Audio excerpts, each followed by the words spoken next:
we have returned for Summoning Insight.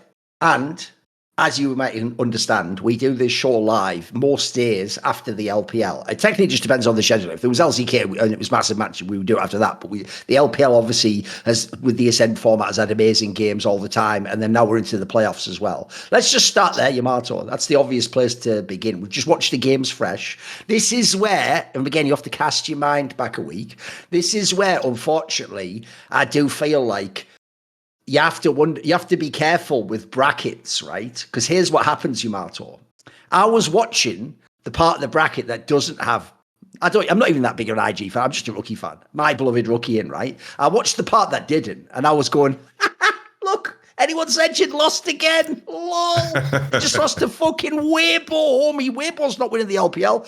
Then what happened, Yamato, is IG played BLG, no problem. They've been beating them recently, mate. Then they lost. Then I realised, let me just have a look at this lower bracket. It should be what? And then basically, if you don't know, guys, if IG wins this next match, well, they're just going to be they have to beat anyone's legend, don't they? Otherwise, they're not going to Worlds. Now, listen, as we're going to get into, there's loads of copium for this, luckily. Like this game, actually, anyone's legend, not only in the upper bracket, did look bad against Weibo. They didn't even look that good against Nip when they won now 3-1, if anyone watched it. They actually low-key could have lost a bunch of these games. It was like shaky as fuck. So look, if you want some copium, there is copium that maybe IG is still better than anyone's legend. But I'm going to just point this out. Anyone's legend was the best Chinese team all year long. And it's only when they came back from this international break that they've had all these problems. So part of me, I can't lie, Yamato, as a long-time rookie fan, fucking hell, change the record. I've seen this one. I've heard this one before, Yamato. I know how this one ends. It's like, oh no, you won't believe it. Anyone said she pulls out the 3-2 win over IG. No Worlds for rookie again. Like that fucking dog looking at the cupcakes. PTSD down my mind. So, bro, let's just start there. We'll get into the games, but let's just start there. If you're an IG fan, it's either going to be glorious to make Worlds, because you're going to make it over the reigning champions, or it's going to be really fucking sad now. And all of a sudden, Yamato, sort of the joke's on me about that Weibo thing, isn't it? Because who gives a fuck about Weibo? But they run the bracket, you mother. So why do you do this every fucking summer, you asshole? Why you ruin the bracket? You can't even win the LPL. You just ruin the LPL for other people. Why are you doing that? Because this reminds me of that dog shit run them into the finals like 2 years ago, whatever it was. Last year, actually. No, it was last year, yeah. You know, it's like, bro, there's so many layers to we have so much copium to work with, though, Thorin. So much copium to work with. First, with the elimination of NIP, the 6 remaining teams in the bracket are the ones that are gonna also be worst case in the regional qualifier. So there's 2 ways to get through. The second layer of the copium, which we can talk about more later. Oh, right, I forgot about the regionals. The great format, you know, we keep getting reminded about how great the LPL format is. I was still thinking about like all the other regions where you just didn't make it. Right, okay, that's not too bad then. Okay. Yeah, we have that one. Copium. And then the next copium is maybe Bilibili is just the best team in the league. Beige one looks amazing. We have to believe that at this point in time. Because the problem with that, by the way, is if it's not Bilibili, well, it can't be fucking jump esports. So that one's already got its own sort of conflict built into it on that one, mate. So there's layers to be working with. There's building blocks here for our dear IG. You mentioned it yourself, like today the series. There was 2 games there that NIP should have won that they just straight up threw. Yeah. As like NIP, like it's a miracle that Doinby was as good as he was in winter. Like that was already shocking. Yeah, but for him to maintain that throughout the entire year was like so implausible, and like everything just kind of fizzled out because in the end this team was just like leave and nobody else, and he tried to drag these guys over the finish line, but Tarzan was just way too strong of a force, and that's what makes it scary, you know. The IG AO matchup is that Tarzan, like, where is the weak spot for IG? He looked goofy against Beishwan, got completely out jungled by Beishwan. What the hell is gonna happen against Tarzan? Because Tarzan is the type of guy to understand the condition of his team. Is like his teammates around him are like underperforming. They have occasional good game or specific champions. That Fnatic can look good on a Sion after a poor Rumble game or whatever. Like, sure, sometimes they can perform, but Tarzan needs to do the heavy lifting here. And in terms of that matchup, I do think there's a clash. But I do think that where IG is I don't know how I should rate them. Because that Bilibili series was so flat and weak Yep. And we were both talking about how they've been like. That's what sucked. I was hoping it'd be like a banger, either way. That was they just were better. I agree with you. Yeah, it's like our boy Rookie. Like it hurts to say, but he got smacked around by Knight. He was fucking clouding him. Yeah.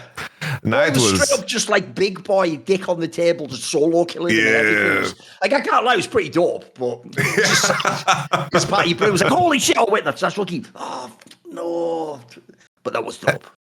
And that was like after, we've been watching IG the whole split, and this split felt different because it's like IG were consistent. They were consistent. And, past splits, I would be like, IG just have a bad series. It's okay. They're going to bounce back. And maybe the timing was off. But here, this is after like a very consistent split, the second place finish.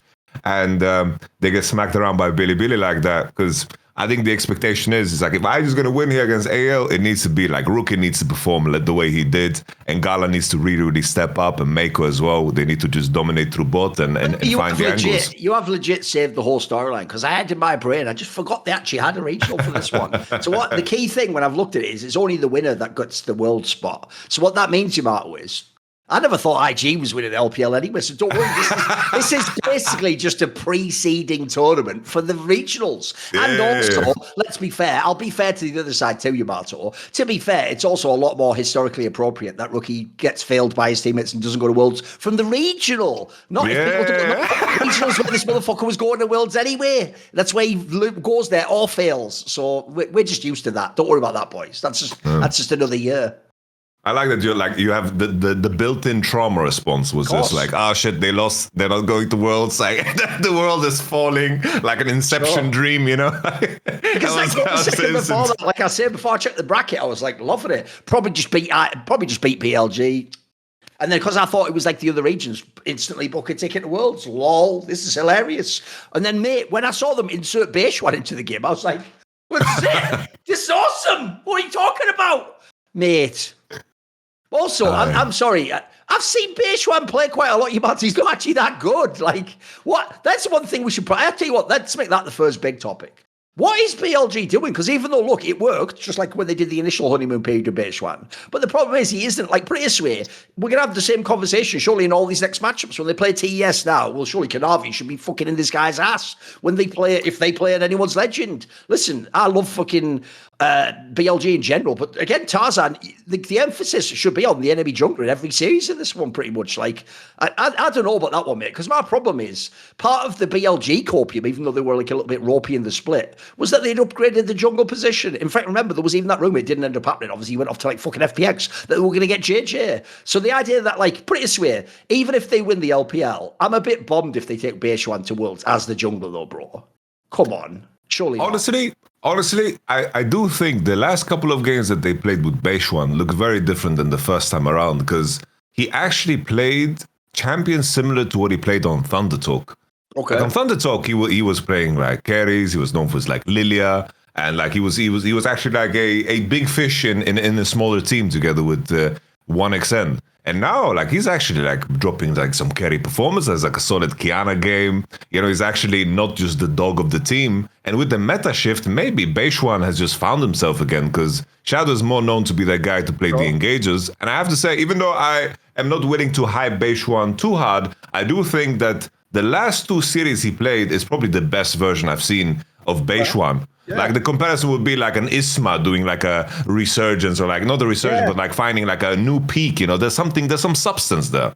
Problem there is, though, I'll use your exact analogy. I wouldn't want the number one team from Europe to be sending Isma as their jungler. Yeah. So the real issue here is this, even though, sadly, actually, with how the league's going, it's not impossible BLG can win the LPL, certainly, especially because, like, I mean, them and top esports both have flaws. But the problem is, I can't see them winning Worlds with Beishwan. Yeah.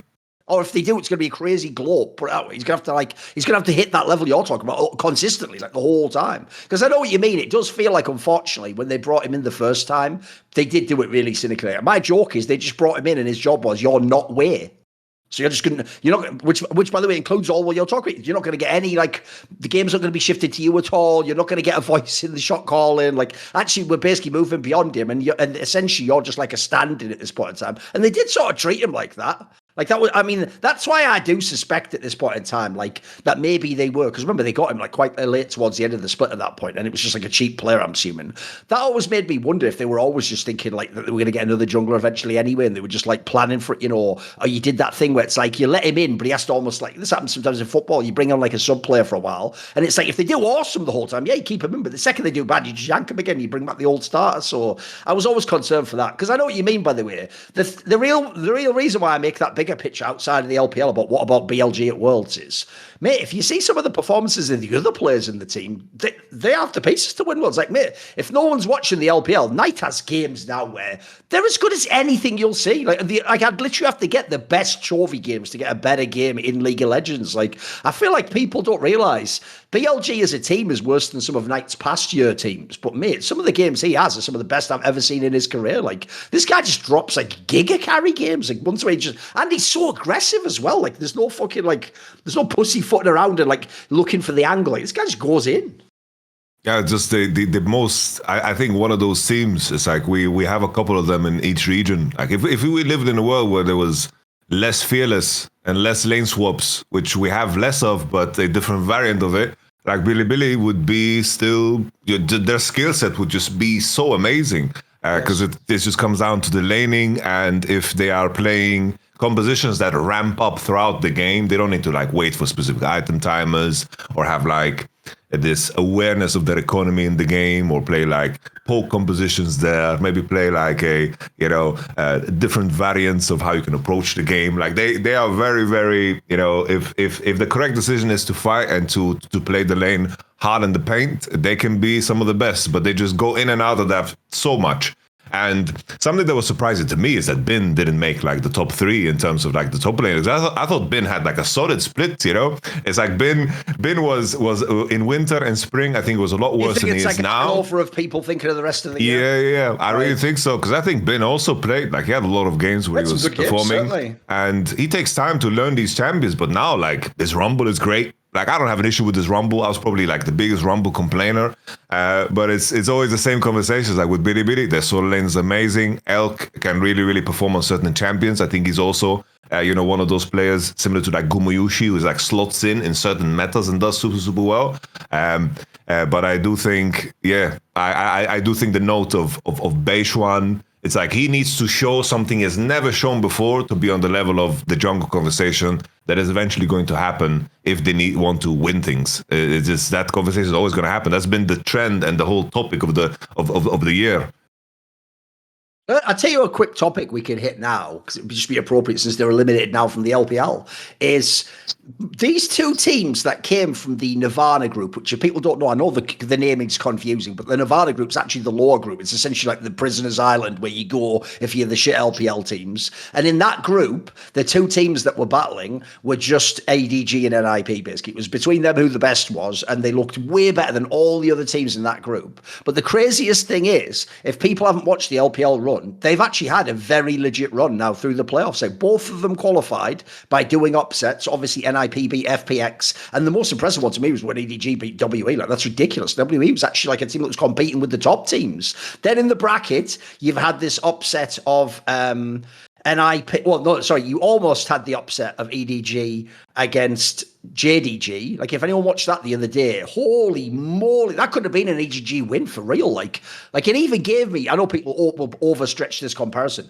it even did give me the vibe of like that crazy DPlus T1 series we'll talk about later, where you should have no chance to win, but then suddenly you're not only in it, like it actually low-key is sort of like a throw from your team that costs you the whole fucking series. So EDG actually, I have to say, once they were already in the Nevada group, they've actually had a very good showing for themselves. Like, they sort of, even though some of the names maybe aren't as famous to people who don't religiously watch the LPL, they've also got some good players too, mate. Like, what do you think of this EDG run?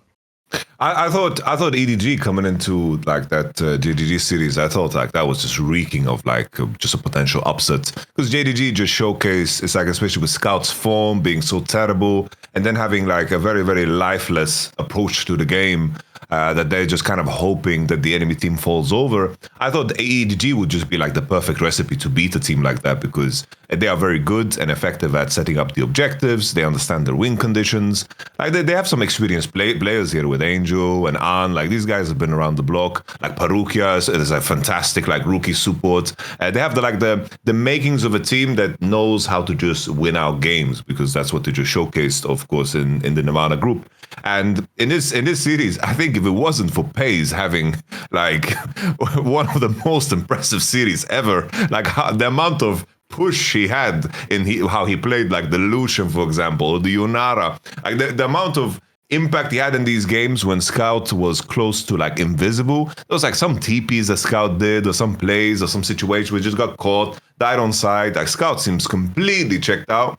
And JDG practically won the series without like a mid laner and a support in a lot of cases.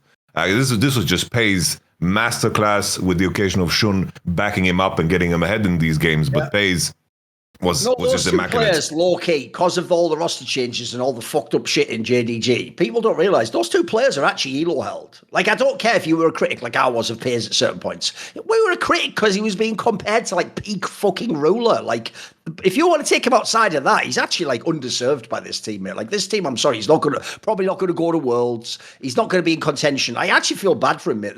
I have to say, for him and Jun, they either need a better team next year, or you have to like re-up if you're JDG. You've got to build around these guys again. Even if you keep Scout, you've got to change the other positions then. Like those players just aren't good enough, mate. They just aren't good enough. Like they're not LPL winning form, but even potential, quite frankly, in my opinion. These guys just like JDG must have had. It's like if you put together a roster like based on what we know on paper, without any like personality matching, it looked good in the beginning. They had Missing, Ale, and these guys get replaced by the mercenaries that like RNG leave behind. You know, because they disbanded the organization. It's like they got Xiaoshu, which was fine, but you know, in terms of bringing in Zhu again in the support position after what I saw it did last year, you know, with Photic, like it's just like a big pain point that should not be like acceptable at all. But I feel bad for JDG as an org too, because it's like they made moves. They got CV Max, Pace, Scout. Like that should have been massive signees, and they probably got Scout on the worst possible like year ever. Like I never thought on Scout's worst year would ever look like this, and JDG got to deal with that. But I think in terms of Pace's growth, in terms of the main, let's say, criticism that I had towards him is that he was very good in games that were easy,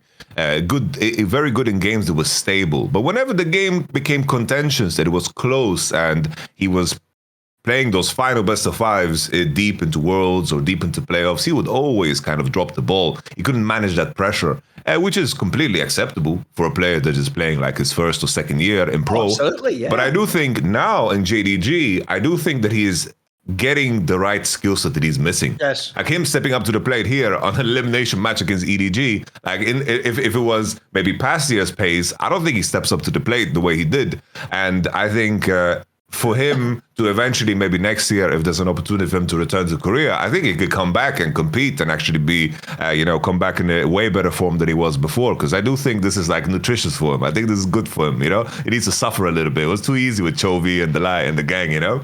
I'll give you a CS analogy since you've been watching some recently. If anyone saw last year in the G2 team, the one that was Snacks and Monacy and Nico and all those guys, right? They had a young player they brought in. He was called Malbs.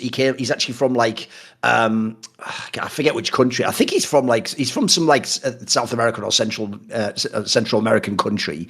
And basically he came into the squad and immediately was like the third best player of the team statistically. And he was having all these pop-off games, and G2 actually won a couple of tournaments. But then the problem was, the logic went that he was going to be the replacement for Nico, since everyone knew the rumor was Nico was going to go to Falcons, right? And when that happened, then he sort of got a bunch of Nico spots, and people were like, right, now it's time for him to become like, the fifth best player in the world. And it didn't happen, Yamato. He actually got worse at the game, and his level dropped off. And he's still a good player, but he's just like an above average player, or he's like just a good, right? Here's the thing. in that scenario, I actually sort of predicted that to people before it happened. Not because I'm psychic, but because I've seen this play out in team dynamics before, which is when you're there with other stars and they're traditional stars, mate, they're the ones that have always carried their teams. If you come in, first of all, you've got an easier team to play in, a la Piers in Gen G, a la Yike in G2 when he first... It's just an easier environment to get, acclimatized to play at the top level in. But then more importantly,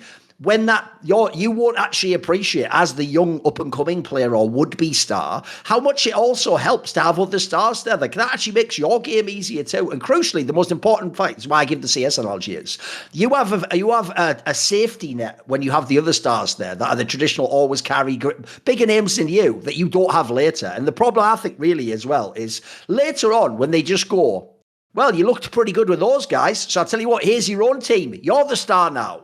Mate, a lot of people I don't think can live up to that because, again, you aren't just saying, like, hey, we're going to give you even more opportunity. And what we're basically saying is before, we sort of gave you the game and the resources when it made sense. And then when it didn't, oh, don't worry, you've got Chovy over here, bro. Well, don't worry, you've got Kane over it. We've got these fucking banger players. Like, if we've got players like that, you don't always have to carry. In fact, you can even win games where you're not that good. You can have a game where you don't lane that well or you fuck up a team fight because maybe Chovy just carries it. Maybe fucking Canyon does some amazing move. The problem with Piers is this, right? When he went to this squad, you saw it actually very initially when it was more of the scout team. It was like more of a scout and a solo lane team, in my opinion. When they had our lane scout, they definitely played to these guys and gave them carry games all over the place. And those are more traditional LPL carries. But what you've seen is actually, as Arle was kicked out, I still think, by the way, I get why off the server people didn't like him. On the server, he was a fucking banger, guys. He was way better than this guy, I'll tell you that right now. And then the scout one is just sad because literally every split this year has just got worse. He was actually good in winter. Then he was like all right in spring. Then he was just bad. He's just been bad in summer the whole time.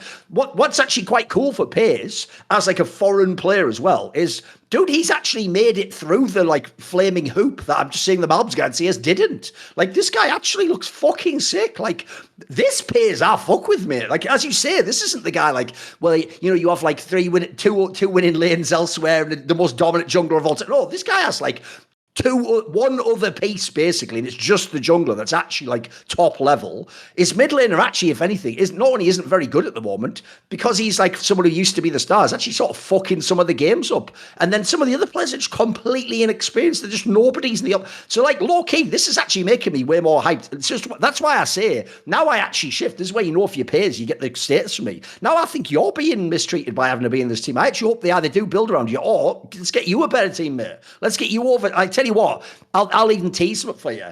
Let's get you to like fucking anyone's legend or something, mate. Let's either put you on another contender or back to LCK. Do you want to play on DPlus or something, mate? We can make some fucking squads if this guy wants to play. Like this guy, he's actually low key sure he's a baller. It's just sad because, as I say, I do think if you look at how hard it is for JDG to win series, I don't think they can make it worlds, mate. I feel like they're going to be like one round outside of it. Yeah. I even the idea like their next round matchup, Weibo Gaming. It's like Weibo Gaming. Suddenly, Breathe and Zhao Hu are just fucking playing amazing. Like Breathe in particular, especially with where he was at. Like he was getting solo killed like every game in the negative split. Yep. And then it's like this running meme that they put on the green jersey and then they change. It just keeps happening. They put on the green jersey, beat AO, and they do it in a convincing fight. They stumped them. They straight up stumped them. And obviously we know like that this is a team with great nameplates, but I didn't think we would see such a shift up. Like there was a chance of an upset because of AO's form, but the way they did it was just so impressive. And now with where Weibo's at, it's like the top esports series. They had games where they could win, but there's like a certain tier of like individual play that are very, very tough to break. And I think that's why top esports was just the number one team, because it's like their level of their individual play is just so damn high that you need to break through. The same way how the teams out of the Nirvana group, NIP and EDG, like they're playing these games well, but when it comes to the fights, they just stop qualifying at some point. They're just not racing. They don't have the same car. They're just not there, even though they're doing all the other things right. I think that's even the analogy. I actually low-key do think Doinby and Zhao Hu, if you want to do those as the two picks, pick whatever players you want. It almost is like some Formula One shit where they're actually a better driver. I mean, these would be legendary drivers in Formula One now. Yeah. But they just have a worse car. I know what you mean. Essentially, they have that shit, Yamato. I'll use the Formula One analogy. They have the shit where even if they get ahead of the other driver, You just know if they make one mistake, they're going to get overtaken right before the end of the race and come fucking 7th or something. So it doesn't matter how awesome you are, you can't actually win the race and be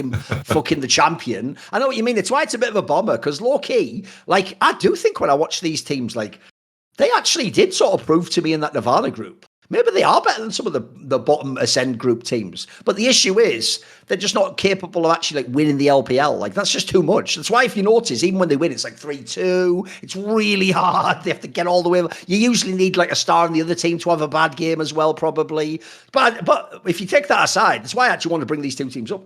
Respect to all these underdog teams, though. Respect to Weibo, NIP, EDG. They all actually, I think, have shown a very good accounting of themselves. I know Weibo's like not a Nevada group team, but they're another team people wrote off before these playoffs. Like, same with, JDG hasn't done anything yet, but everyone definitely wrote that team off too. Like, that's actually one of the coolest things I do think about the playoffs is.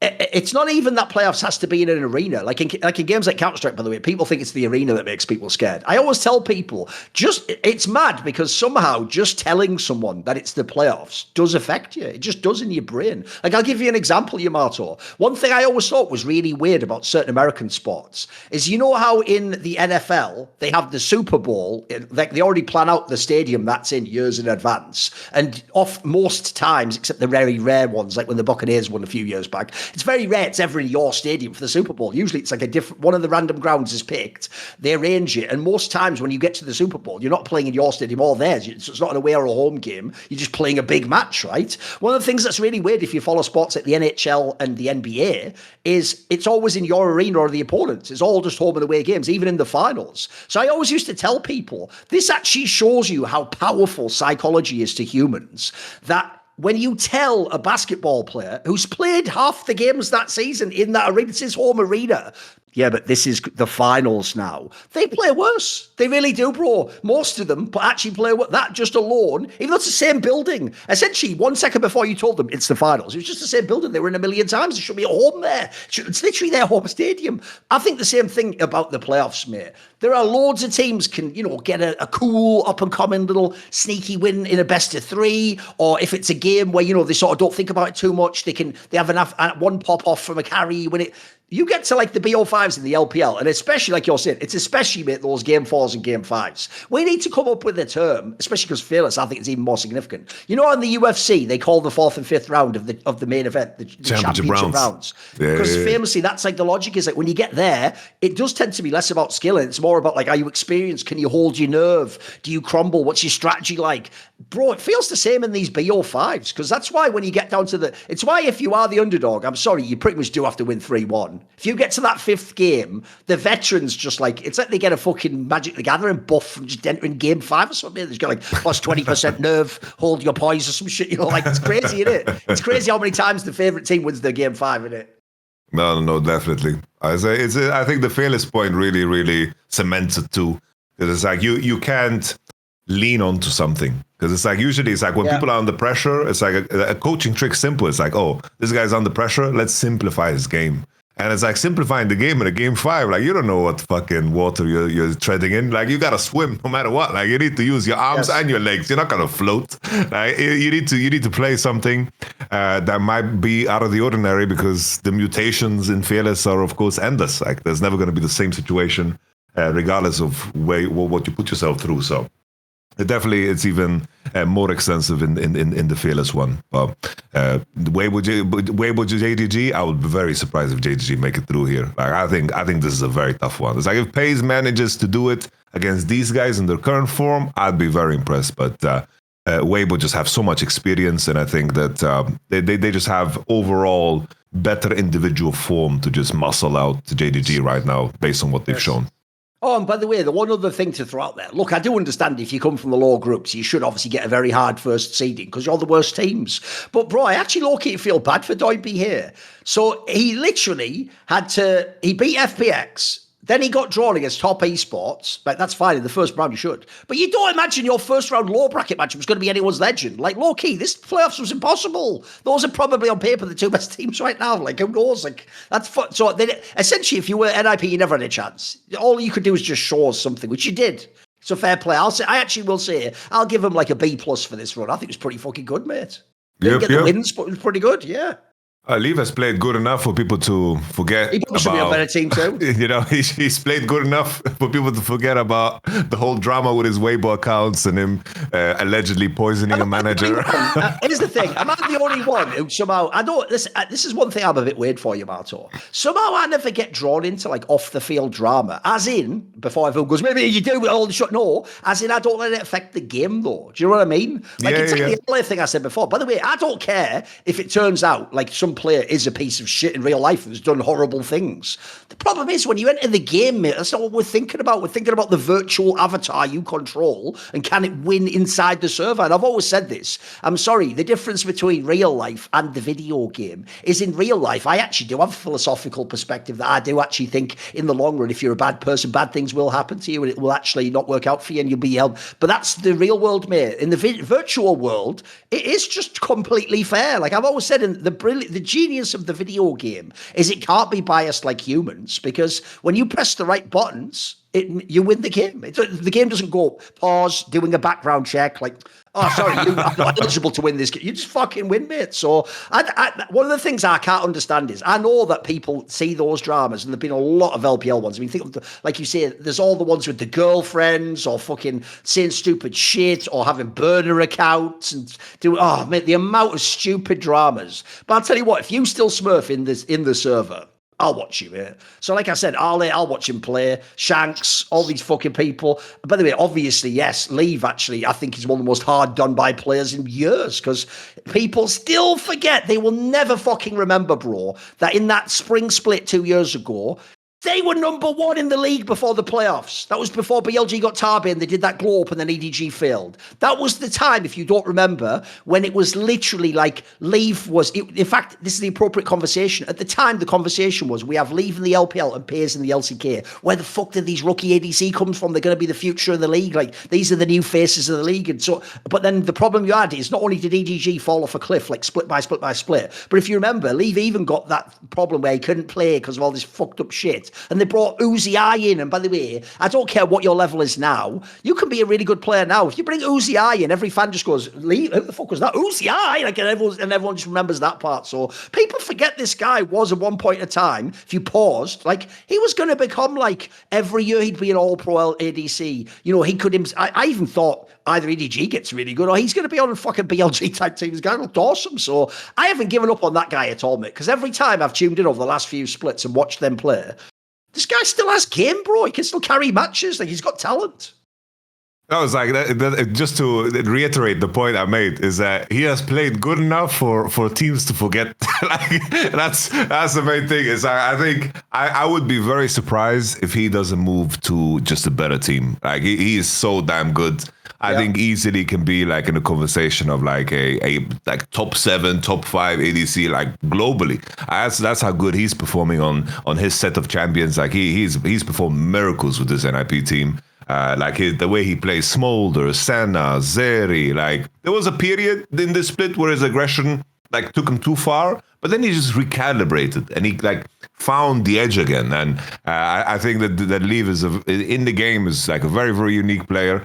Like the shit that they do outside of the game, that can determine if you root for them or not. But in the end, it's like they're in the game. Like, I'm not the arbiter of like Riot is deciding who is allowed to play and not to. Like, blame those fucking guys if you're angry about something they've done outside the game. We're just watching the game and enjoying the gameplay. So I understand fully where you're coming from, because I'm the same way. It's just we can't be there. It's like we have a register of everything they've ever done. It's like, oh, here they stole a candy bar from the shop here at the age of 12. Was like, nah, man, this is not what the game is, you know? And by the way, if you're listening and you're like, I only loosely follow the LPL, why are they only talking about Join B and Leave? Surely there's an IP, but no. Listen, the solo kill guy's all right. I'll give this. He is way better than fucking your boy Shanji was back in the day. He's better than him, but the rest of the team is poverty. Like, even the coaches that I've never heard of these guys, mate. They've got Java and Rashomon, right? Java, as far as I knew, was just a programming language, and Rashomon is a classic Japanese film about different perspectives and, you know, unreliable narrators. Like, who the fuck are these guys? So the same thing. I also do hope, just like with EDG, either you add a couple more players here, in which case, by the way, this team absolutely could immediately be like an Ascend team. team and could be actually like cooking with the Weibos of the world. They could be in that Weibo JDG, like that sort of a group. Or we've got to get these players out there. Like, I don't know how much Joinby wants to play more in his career, but by the way, he looks like he could be an evergreen player. This guy looks like he can play for years more. And here's the thing, I don't even waste my time on the Joinby one. But what if he went to LCK? I just don't think he's ever going to do it. I get the vibe, I mean, especially because he's married to someone in China. I get the vibe he's just going to be an LPL player his whole career. He's one of those. He's also, if you've ever heard him on his stream, bro, he's just a weird character. You know what I mean? He doesn't I've never seen from when he talks on his stream. He doesn't feel to me like the guy who's like, oh, miss Korea. Oh, what if I'd have stayed? He doesn't seem like he's tortured by the idea of what if I'd been in Korea. I think he feels like he's had an awesome career in the LPL. And quite frankly, he basically calls his own shots in every sense of his modern day, mate. So he can play for years more if he wants to. The obvious issue is he's a bit older. Like, people will forget. People also don't know, bro, because they just think it was FPX in 2019. They don't know how long Doinby's been playing, bro. I remember when literally Kelsey Moser told me about this guy. It's something mad, bro. Like, 2015 or something, like it was fucking ages ago. And he already, by that time, by the way, was this like brilliant captain figure who was doing all crazy shit in the game. He wasn't actually as good as a mid laner, but he already was like this really unusual figure who had like a charm to him, you know? You know, like I straight up, like I was at an IM event. I am Cologne. Shogun Reapers one, yeah. Yeah, Shogun Reapers. He was there with Swift, and you know, it was a freaky event because Dignitas was there and he had Perks as a sub. Perks was 16 years old. Oh, right. We had like the Loken roster. You know, I think they were called like ESC Ever. You know, it was like a moment in time. Like I was there in person, seeing Doinby, and then like for him to go off and to be that guy, because it's like his story. I remember his story back then was like people just didn't like how he played, because he was a very unique player in solo queue, and he didn't have like the standard Korean way of playing. So he went through the trials, but he never ever got signed on a team in Korea. Like he just tried, but he was just got rejected because he wasn't the guy who would play the majors, would have the perfect farm, wouldn't die. He would just be very, very, let's say, southpaw in the way he played. And in the end, he won the world championship. Like that story deserves a documentary in itself. But anyway, I think this conversation just highlights one thing you can never take away from the LPL. I know they have more players in general anyway, and they're China, so they've got a bazillion people trying to play the game. But people don't seem to really appreciate if they follow other regions. The LPL, I don't care. I think it is the most talent-rich scene in the entire world. Korea's fucking amazing because Korea has people on the ladder who don't even play competitive, who actually can be mega, as you see by the imports to the West. But the LPL is underrated for the talent, bro. Like, people don't realize it's not that like, oh, all the talent's in the top 4 or 5 teams like the LEC. There's talent in like the 8th best team in the LPL. The problem they have is there might only be 1 or 2 of them, and they might not have very good teammates, or they might have inexperienced teammates, or they just might not have a big org that has the money to put a great coach. That's the real issue. It's like the actual talent though is crazy, mate. Like I'm always so impressed when I see what are supposed to be like middle or lower table teams in the LPL. There's really always like 1 or 2 guys you can watch they'll cook a game here and there, or they'll have a game where they overperform like an all LPL type player. So yeah, that's why I say I don't have any diss for NIP. They actually overperformed, if anything.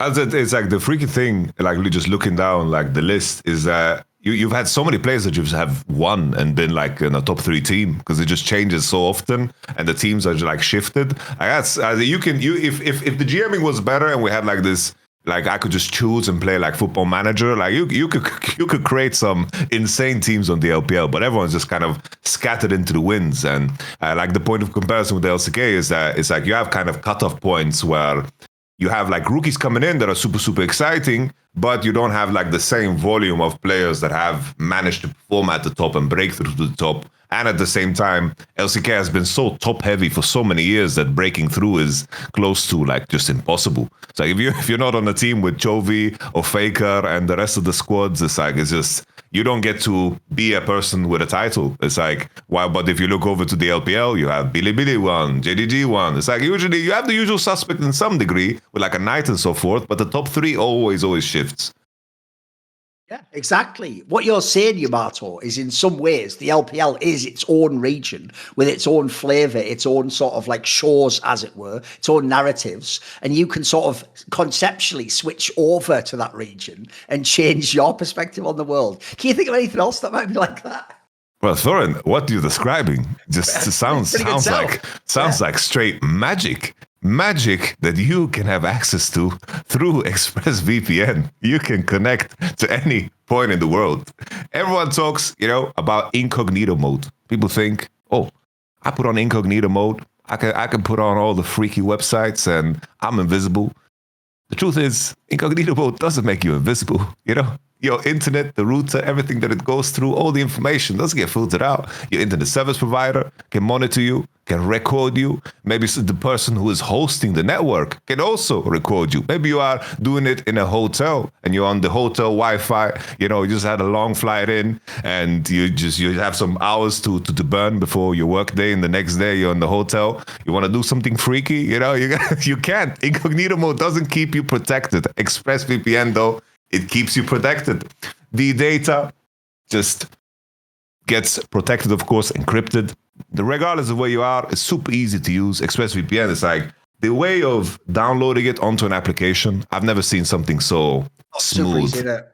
Because it's like you just add a code in, and then it's like it's tied to the device in a very neat way, and you don't need to log in. I could even like share it, you know, with that device, and I could just use it across everything. Super easy. The phone app is super neat. The PC app is super neat. You just press a button and you can just choose so many locations wherever you want to go to abuse, you know, to the max your subscriptions, because these subscriptions are getting more and more expensive. Your Netflix, your Amazon Prime, whatever.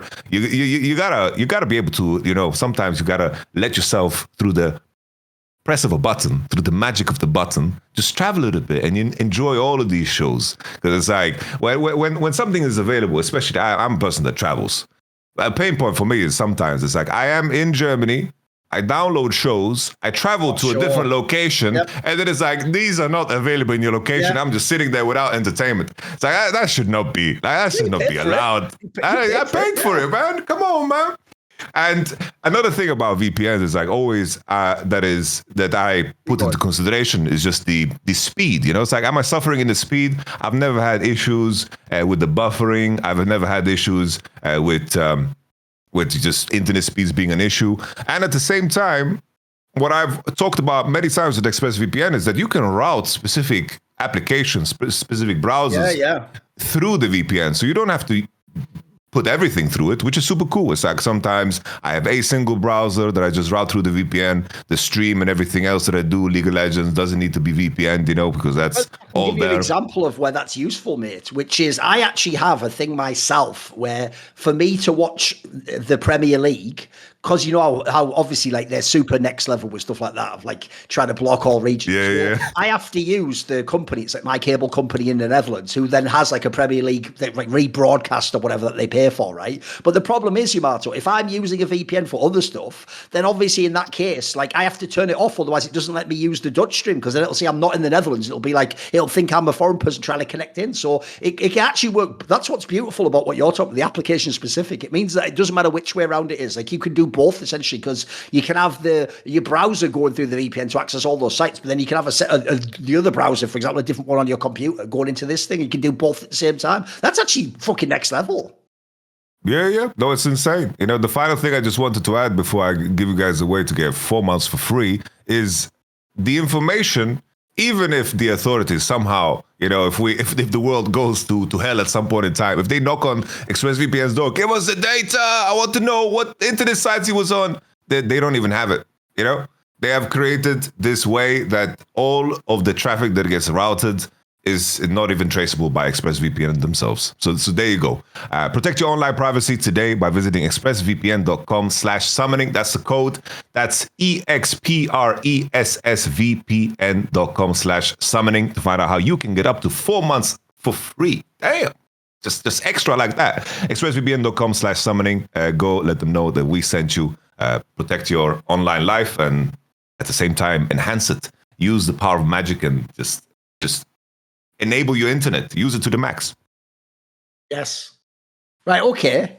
Yeah. Right, what about this upper bracket final then? So these are the two teams that have probably been, I think, the most criticised over this split, which is even though top esports very rarely ever lost, actually, just most people are just out on them because, unfortunately, of how it went with the other tournaments. People just don't give a fuck about this team. In fact, I would just say it's not even the players, even though it is actually the players. They just hate the brand at this point in time. Top esports has betrayed them too many times. But I always tell people, you can't actually let that affect how you think about them in the LPL, though. In the LPL, they are typically, except for last split, very good. It's only the last playoffs they bombed. So if you look at this run so far, it's hard to not say that they're the best LPL team. Like, when they hit their ceiling, they are really fucking good. Then you got BLG, who I agree at times has looked like they're the best. Maybe they even are after that series, but they've also got their own flaws. I mean, we just had that whole discussion. No one even knows what the jungle position is going to look like. What do you anticipate for this matchup? Who wins it? On my side, I think it's tricky. I think the main question is just that you have the jungle situation. Kanavi should be better than anybody that they send in, unless they like sign somebody new that I don't know about. You know, maybe they do that between the weeks. And then I think just Knight versus Cream. That's always been a super big matchup, and I think there's been not that many occasions where Cream manages to outperform Knight. I can't remember, like one series, maybe two, at most. Maybe like the winter split one, like Cream looked pretty good in that one, but it's very rare where Cream outperforms Knight. And I think that's just going to be the main race. It's like, is Knight going to be able to pull Billy over the finish line, or is Top Esports just going to overwhelm through the power of Top Esports? I do think the main advantage that Top Esports does have, I do think across the board, like they have the best car. If we bring back the analogy, it's like where they are performing mechanically, I don't think Bin is informed to destroy a 369, because 369 has been good this year. Right? He's been damn good. Jakilov as well. I think this is like probably the best split he's played over the last 2 years. Like so Jakilov, he was the MVP of the LPL, if people don't know. He was really good. Yeah, absolutely. And the addition of Hang, like I didn't have high expectations for this guy because I just thought Crisp is better, but Hang is like finding sharp engages. Like Hang is. That's actually one of the better signings of the year, mate. That's pretty fucking good. Yeah. So usually when you do a mid-split signing like this, it's because everything's on fire. But if that was the case, Hang is a firefighter. Like he's very similar in his archetype to who On is. It's like just finding the sharp engages, finding the right turns, being very aggressive in lane. Sometimes goes over the line, and you prefer him not to play like a Karma or a range support. But when he plays his melee engages, looks super damn good. And I think Top Esports should be the favorite here. Thorin, I want you to join me in getting excited about Top Esports. Even this moment in time, LPL, you're in, but also for the World Championship. They're gonna go to the World Championship. I want you to get hype with me. I actually did do this the other day when I was doing one of our betting streams, and I was telling people about like these upcoming LPL matchups. I did tell people, I understand totally. I'm there with you. If you're like, I'm sick of Top Esports, I'm sick of Cream not doing it internationally, I'm sick of Jackie Love looking fucking amazing and being like one of the best ADCs, but then you go international and you tell all the other people, oh, he's gonna fucking cook this game. You don't even know, oh, his champions are in the meta, and then it just doesn't happen most of the time. I hate that, right? And I know that it makes you feel like a fool if you hope that they're going to be good or whatever. But the problem is, Yamato, I've seen this too many times in other esports as well. When people like that, here's the problem I always say. The issue with when it's something mental that is holding you back from your performance, or it's making you choke, or it's making you tilt, or it's making something happen that affects your level of play, is essentially, I know this will sound fucked up, it's the opposite to what the fans think. You know, the fans do that thing. I mean, the best example was Chovy. Even though I never actually do think he was like giga choking most of the worlds. Most of the time he just didn't carry the worlds. Is that what I always said? It is true, his level was way lower than it would be in all the LCK games. So a fan would go, see, he was a fraud all along. It's like, no, that's wrong. You've got it the wrong way around. The point is, he isn't who he is at the international event. The guy he is on every other day of the year was the best player, was fucking unbelievable, really could have won Worlds. But what happens is something happens to that guy. This is an extreme example, like I say. At Worlds, he just hasn't had many Worlds where he played his best. He has now actually had a couple, but he hasn't had that many where he was like the dominant player or whatever. I actually do think when it's purely a mental issue, what you always have to acknowledge is, look, we have no idea how that's being updated or worked on, or if they're even just overcoming it naturally. But you always have to put a tiny little percentage where you can't 100% write them off. And the tiny little asterisk is if enough players in this team ever do like break through and stop having that issue, I would just give the example of Tarzan on anyone's legend. It's going to be fucking awesome. They're not just going to suddenly be like, oh, now they can make the semi-finals. No, it will be like they might just be able to win worlds.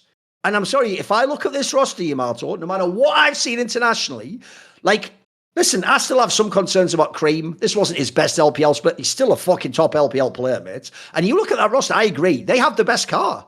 On paper, they have the best roster in the LPL, and that's why when they hit their ceiling, they beat everyone. They just do. So I have to say, even though they failed you so many times if you're the international viewer, if this is the one where they kick it in the gear, just think of Tarzan at those last two international tournaments. Bro, he could have won both of them. He could be an MSI and EWC champion now. I think the same thing about top esports. When you have players as powerful as they have, and some of them are even veterans, bro, like, it doesn't even have to be that Cream's the best player at Worlds. All I need is things like this. Kanavi, just be like a top 3 jungler at Worlds. Jackie Love, just be a top 3 ADC. And 369, just be a top 3 top laner. That's not even unreasonable. All 3 of those picks, that could happen. If that happened, and by the way, we don't even know what the hang angle is. Maybe he actually ends up being, maybe he doesn't have that problem. If they ever take over, mate, this team won't just be good. They could win Worlds. That's real. Like, it wouldn't be some DRX shit for them to win Worlds. It would be crazy because it's unexpected now, but like, it's not like the real reason why the DRX wins crazy is you look at that roster still and you're like, how did they ever win? Like, I look at it now, bro, and I'm like, was that like a dream? Did they really win Worlds over like EDG, Genji, and T1? I don't know if they did. Like, that feels like I took too much cough medicine and went to sleep or something, like fucking hell. Like, so I'm with you. I'm right there with you, Yamato. Even though I always point out I'm disappointed them in the regular split, and it makes me not want to. But this way, it makes me pull against them making Worlds. It makes me want another team to make Worlds. Like in theory, I would rather it was like BLG, anyone's legend, IG. I mean, there might be a 4th team as well because of that playoff thing, but. I know what you mean. Like, let's be real. If you look so far, they are going to go to Worlds. That part I'm actually quite sure about, Yamato. Because, yeah, they can have the bad games, but I don't believe they're going to have like 2 or 3 bad BO5s in a row. In fact, quite frankly, I could even see them winning this upper bracket match and being in the final of the LPL again. So I agree with you. You have to still give them a small chance. That's why I gave the Tarzan example. You can't essentially don't give up on great players. Because actually one of the beauty of following great players' careers is everyone can love, and it's easy to enjoy the player who just comes straight out the gate and they're awesome and they win immediately and they're the top player. But it's also kind of cool, the player who goes through all the shit and has all the times they're told they're a loser and then finally they start winning. That's actually, I find that actually a very satisfying story if you can get through it. Like, I actually do think if you're a Tarzan fan, you are fucking eating good this year, bro. It's fucking awesome. In fact, the more he's had great series, if people don't know, he's actually one of the only players I don't think was even bad this split. He was kind of the guy propping them up when the others all fell apart. Like, if you're a fan of his now, like, if anything, it feels like what you said before, it feels like we've wiped away all the shit that you didn't like. It's like what you said about Levo. It's like, you can just forget about that now. You can just enjoy this. So I still hold out the tiny, whether they think it's delusional or not, I still hold out a tiny bit of hope for top esports. I still think there's a world they could kick in the gear and just go crazy at Worlds. It's like it's gonna be regardless of what form they bring, just because of the like Genji's form. That's already. But I'm just talking about in the context of like being a good team at the World Championship. Sure. In my mind, it's like look at top esports. If you like, you wanna because the argument to make that they're gonna perform bad at the tournament, like everyone's made that. I think it's easy to do and it's easy to see. I'm with that completely. But at the same time, it's like. There are 3 players on this team that have won international tournaments. Kanavi, 369, they've won very tough MSIs. Like you have, of course, Jackie Love winning world championships, a world championship, sorry. And that context matters. It's like the distance isn't so far fetched that they go to a tournament and perform. And also Home is a coach that also we have praised multiple times. I do think that there are differences to this team to the previous year's team. And I think that 369, I do think that when it came to international performance, even when Top Esports was at their worst in the previous ones, like last year, I think he always performed good.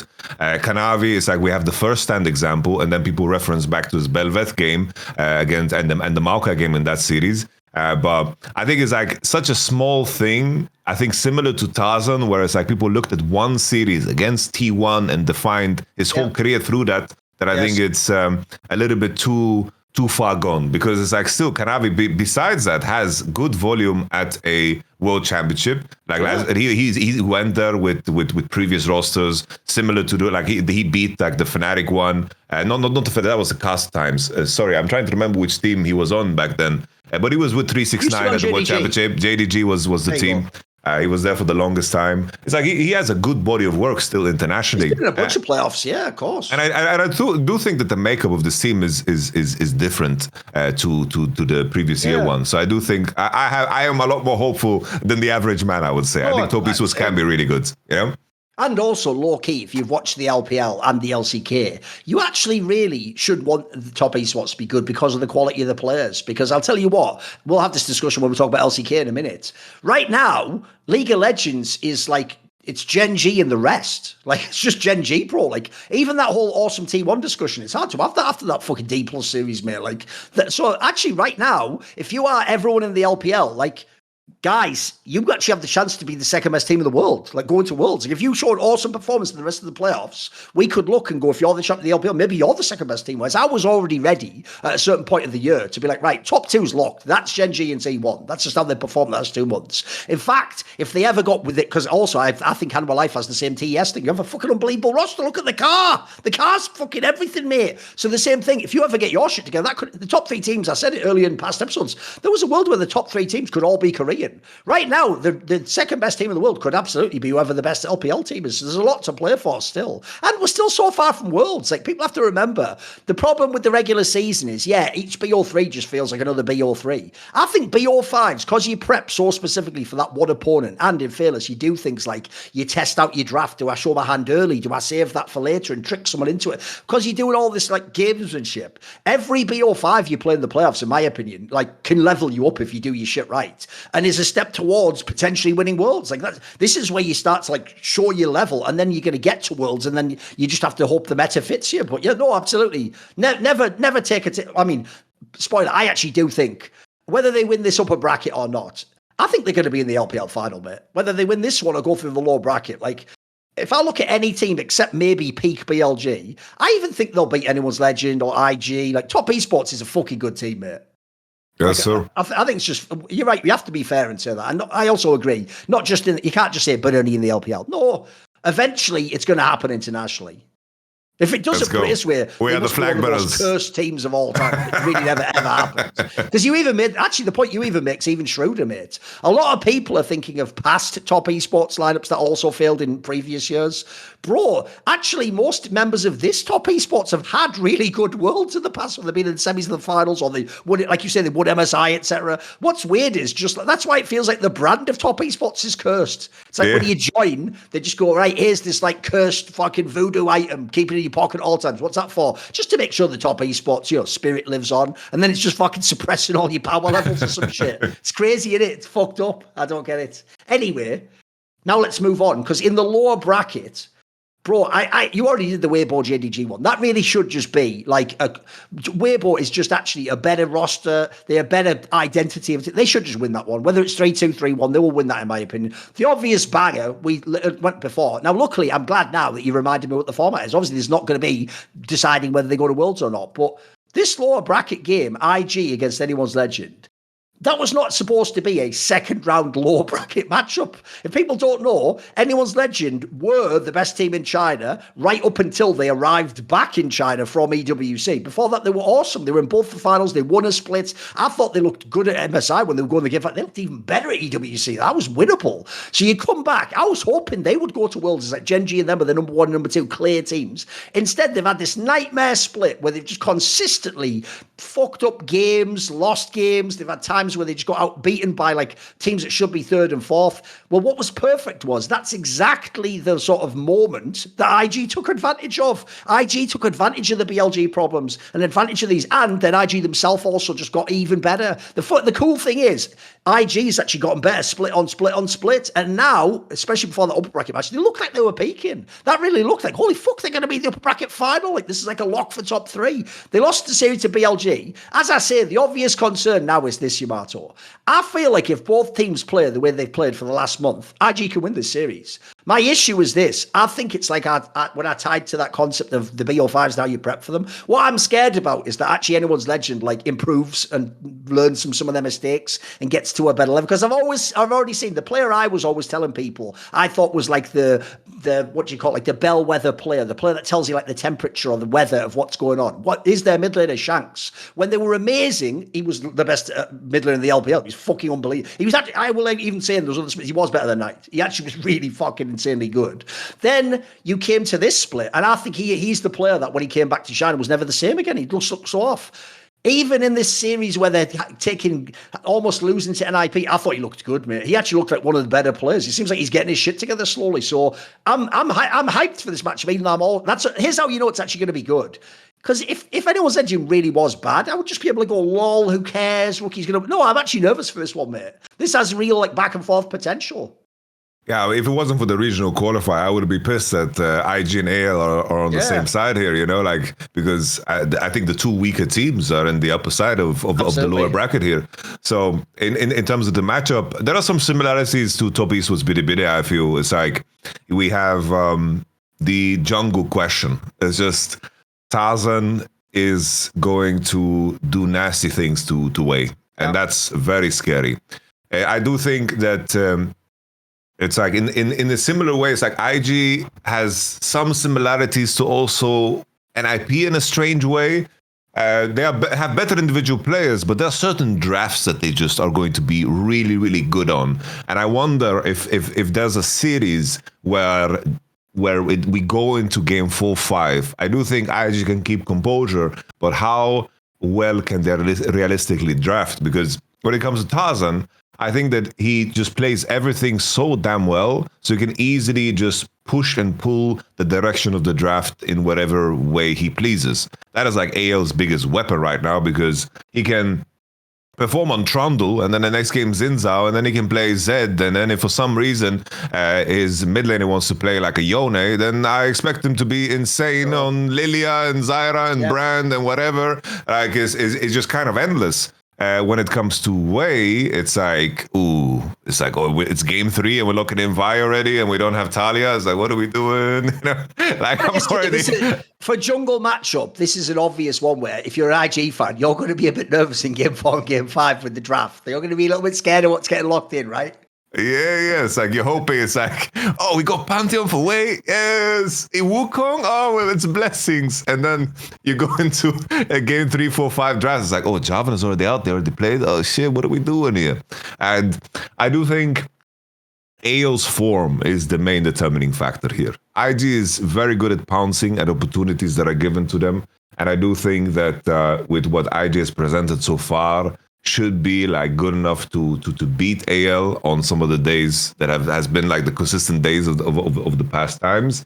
But you know, when I look at AL, like the worst elements of them is that like they tether their ranges and understanding of like ranges to fight. It's like sometimes like Hope gets hooked for no reason. You have like Flandre like overextending on towers. There's an inconsistency in what happens in the in between. But if Tarzan can drive the game, they look like they didn't skip a beat. Like if he's ahead and he can get ahead because he figured out like a level 3 invade, and then the Olaf, he understands, oh, he has no ghost. This is his HP. It's gonna drop low and he's gonna break your ankles. Then it's like the game just the lights are just out instantly. But if Tarzan is playing matchups where that's harder and IG can leverage maybe like Pryos and they can drag out the game more, I do think that IG can keep composure into the mid to late game and actually execute from those positions. Like NIP today, they were ahead. They were in winning positions and they couldn't execute because they just weren't good enough. If IG were in those spots, with like the Kaiser angles that they win those games. So there's definitely chances. But if gun to my head, you want me to predict this? Shoot me, Thorin. Shoot me. Even though normally I used to tell people, beyond betting where you're trying to just guess the right one, I do think in general where people go, it's going to be 3-2. They don't really mean the series is going to be 5 games. What they mean is it's going to be really close and I'm not sure who's going to win. Because obviously, like, it's so bizarre like that you'd actually get 2 2 wins and 2 wins. Like, that's, you're not really predicting. It would be like saying I predict overtime in a CS match. So why? Why wouldn't they win in regulation? Like, you can have a close series, it can be 3-0. But I'll tell you what, this does have a feeling like it literally could be 3-2, bro. I could see. I also think both these teams can't do 3 great drafts in a row. They can't. Because here's the thing. In the modern day, I also want everyone, when we do fearless conversations, to give extra benefit of the doubt to the coaching staff. I think once you get to game 3, game 4, game 5, you will have times where, unless you have Gen G's roster, it's impossible to make a comp that works for everyone. You're going to have one player that's slightly on a fucked up champion, or he's had to take something that he's not as good on, or he's taken something he is good on, but it makes the comp not as powerful, or it lacks CC, or something, whatever it might be.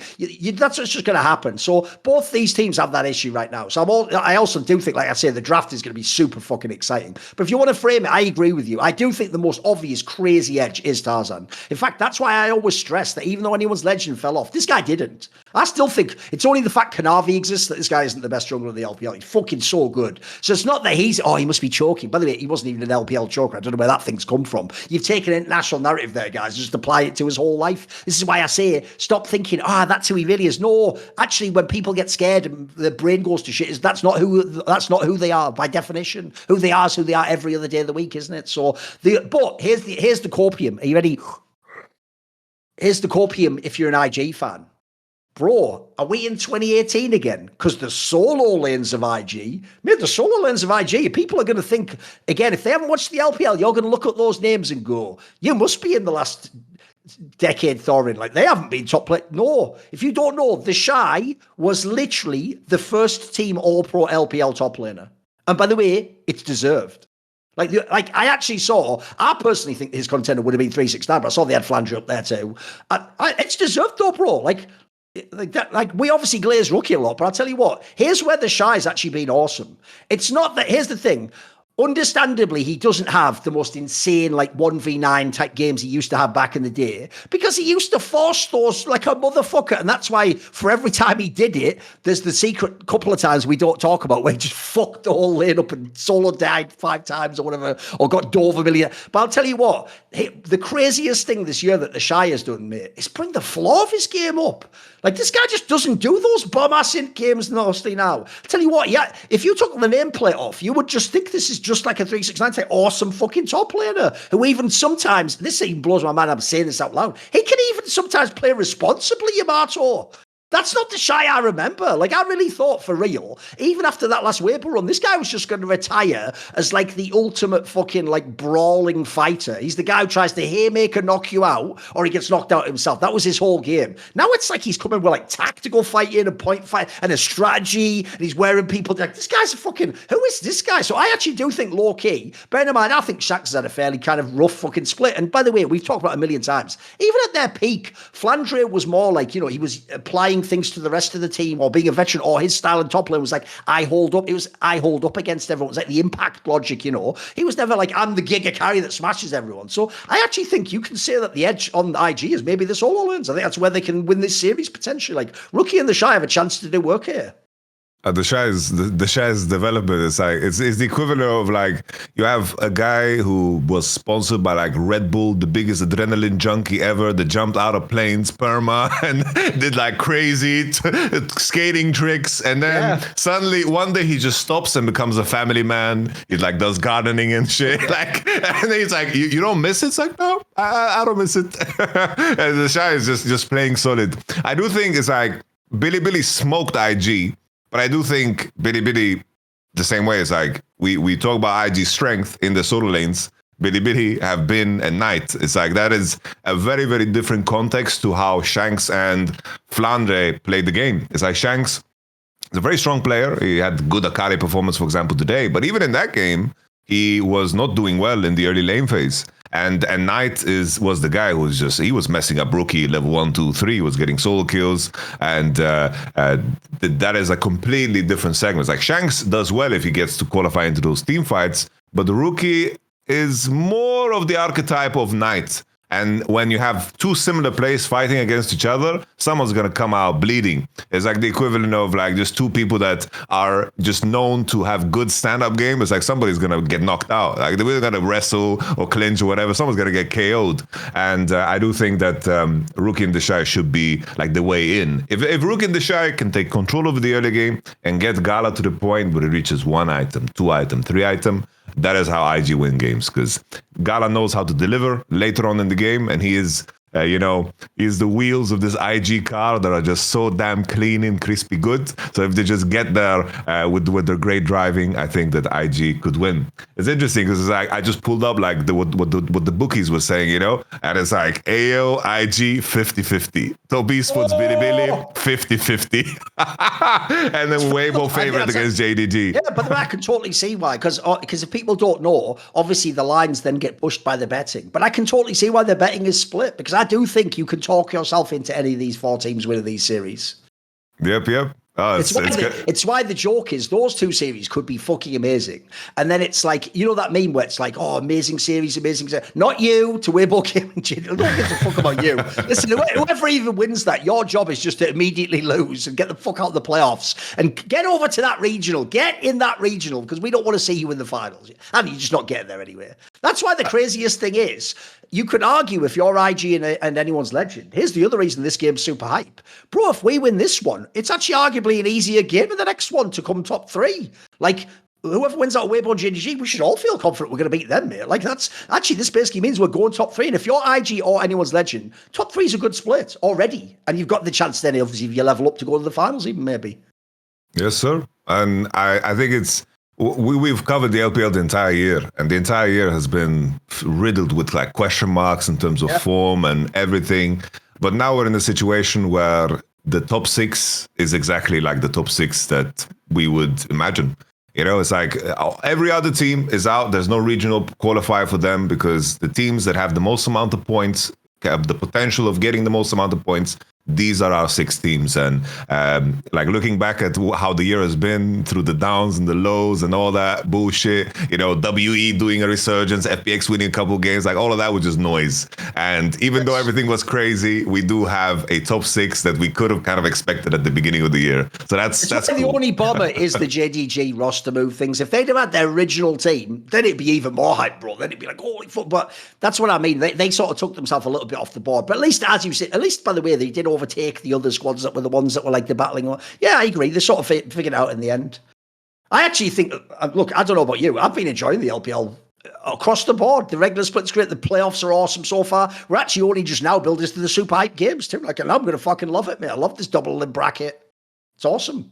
Yes, sir. I'm so happy that it was not the same way as in the LEC, where like half the teams were just starting in the lower one. Like, I think that is so bullshit. For break week, come on, what are we doing? Break weeks, just let the lower end teams go through hell. I guess that's the best experience they can get at the same time. Just let them go through hell. I also just don't think it's that good a format. Like, I do think this format, it makes way more sense in the fact that you're still punishing the teams that do badly in the split. Like I said about NIP, they have to play fucking top esports in the first round. Like, that means on paper they're supposed to lose. But at least you give them like a proper run. At least they get like the 2 lives and you get this whole bracket to play out. Because obviously the major issue would be that, like, if depending on how you did the format, like, you could have had a world where if you'd have done the format differently, maybe like anyone's legend would have been 5th and they wouldn't be in like an upper bracket if we did it LEC style. That would fucking suck. If they just start in the lower bracket, I think that's garbage. I'm with you. I just prefer the regular season to be seeding, mate. I don't want it to like really give you how many lives you get in the fucking playoffs. Like, because the problem is if you come alive in the playoffs and play all those BO5s, I care about that more than the regular season. Like, I don't want that team booted straight off the show they're awesome in the playoffs. I think you should be able to I always say, to me, group stages should just be about survival. It's just about don't get eliminated. It can't really evaluate who the best are generally. Like, look, this new format where we put the top teams in one group is pretty good for that. But in history, I don't think it's as good. So to me, just make that for seeding. And then the real season is now. It's the fucking playoffs. This is what we're all loving. And by the way, this is also why the LPL format is unbeatable. Because since they have more top teams and the way bigger playoff format, just like the regular season, it's an upgraded version of the regular season. It feels like every day you open up and go, right, what game am I watching today? You don't go like, oh, is it on the weekend? That's what I love about the LPL, bro. It's why I still don't get. I do, sadly, because now I know it's about things like cost-saving measures, Yamato, and how many days you have in the studio. I do actually know why LTA and LEC don't run 4 times a week or whatever, but it'll never capture my mind and excitement in the same way as the LPL and the LCK do. I think it's awesome that, essentially, if you really want to, you really can only follow that region and you will still have a completely full plate of stuff to eat and to enjoy. You're not feeling like you're starving at all, mate. It's fucking awesome. I would genuinely say, if for some reason you're someone who's watched all these episodes of Summoning Insight and the LPL is the one region you don't watch, I would just tune into some of these banger matches we're queuing up now, because you'll be amazed how high the entertainment level and the skill level of the LPL is. It's actually unbelievable. It's literally my favorite league to watch. Yes, sir. Yes, sir. Where do we go to now, Thorin? Well, I think before we go anywhere, we should maybe consider what's in our pockets as well as our minds. That is true. Let me just. What do I have here? I barely noticed it, Thorin. I barely noticed it because it's so small and so sleek. Okay. It is the size of a credit card. Usually, when design comes through, usually you're like, oh, it gets bulky, it needs to have a little bit of extra space, to cover itself. But the Ridge wallet it's just so beautiful design. I'm so happy with this. It was funny because a random test for quality, right? A friend of mine, he ordered a wallet from one of those Chinese distributors, a random wallet. He's like, bro, this is so cheap. Look, he's like, look, it's the same as yours. I'm like, no, this is not the same as mine. Look at the size difference. It sticks out. The plastic feels all bad. Do you have a lifetime warranty? No. If you try to email them, they're going to tell you to fuck off. It's not possible. That company isn't going to be here in 3 years. So exactly. Yeah, you're right. It wouldn't matter if they had a lifetime warranty.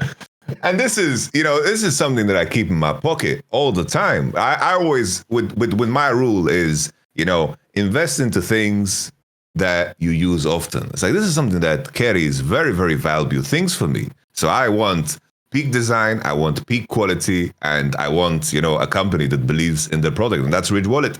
In my mind, the fact in the beginning, I was figuring out, how to use it, but now it looks so elegant. When I walk up and I buy my groceries, I can just I can do it with the hand movement, very, very easy and precise. I've said multiple times how, I always get paranoid about things. I probably inherited from my parents, in the past. It's oh, don't use the credit card online. That's dangerous. Yeah, but now I've gotten to the point, where, the whole touchless, the wireless, the touchless, the payment situation. It's the fact that someone could just come by and take your data and steal your money. That has been something that has freaked me out.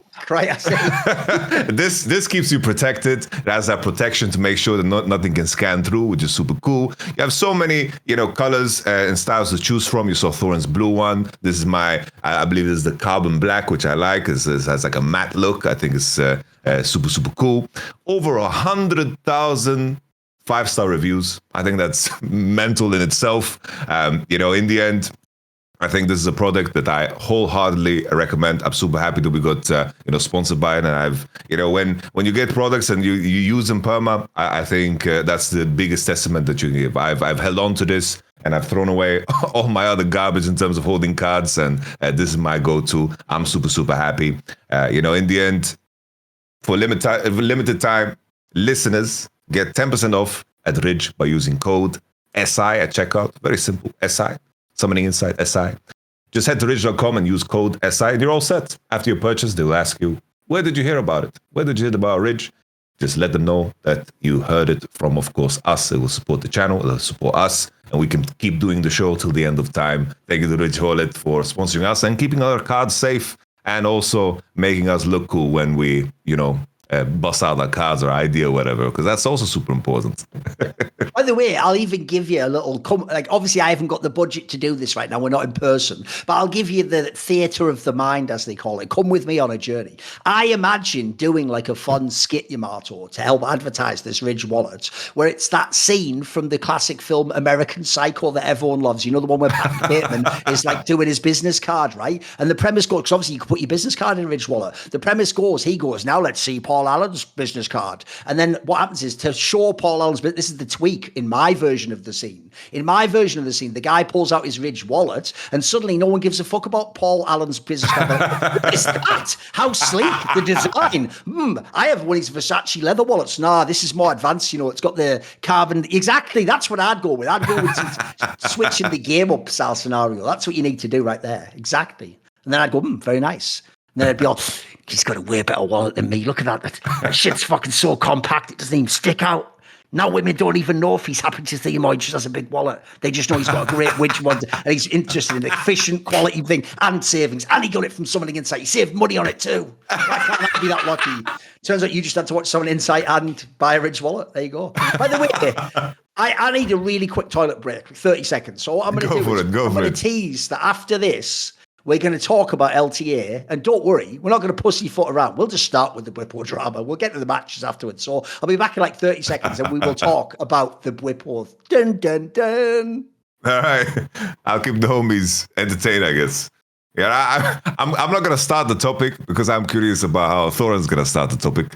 I don't know how. He always figures out the best way to present something. So I'm not going to spoil anything. I'm just going to waffle and waffle and waffle until he comes back. We covered the. I believe did we cover the C9 topic? I did talk about it on Power Spike.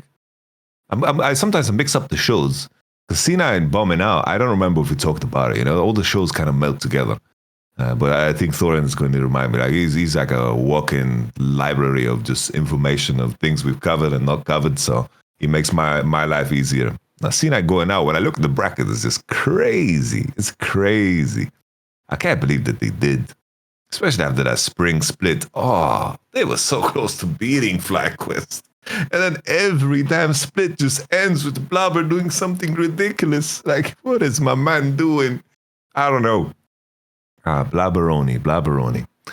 It's interesting to see what the future will hold for the likes of Team Liquid, the likes of course, C9, because restructuring in LTA is a nightmare.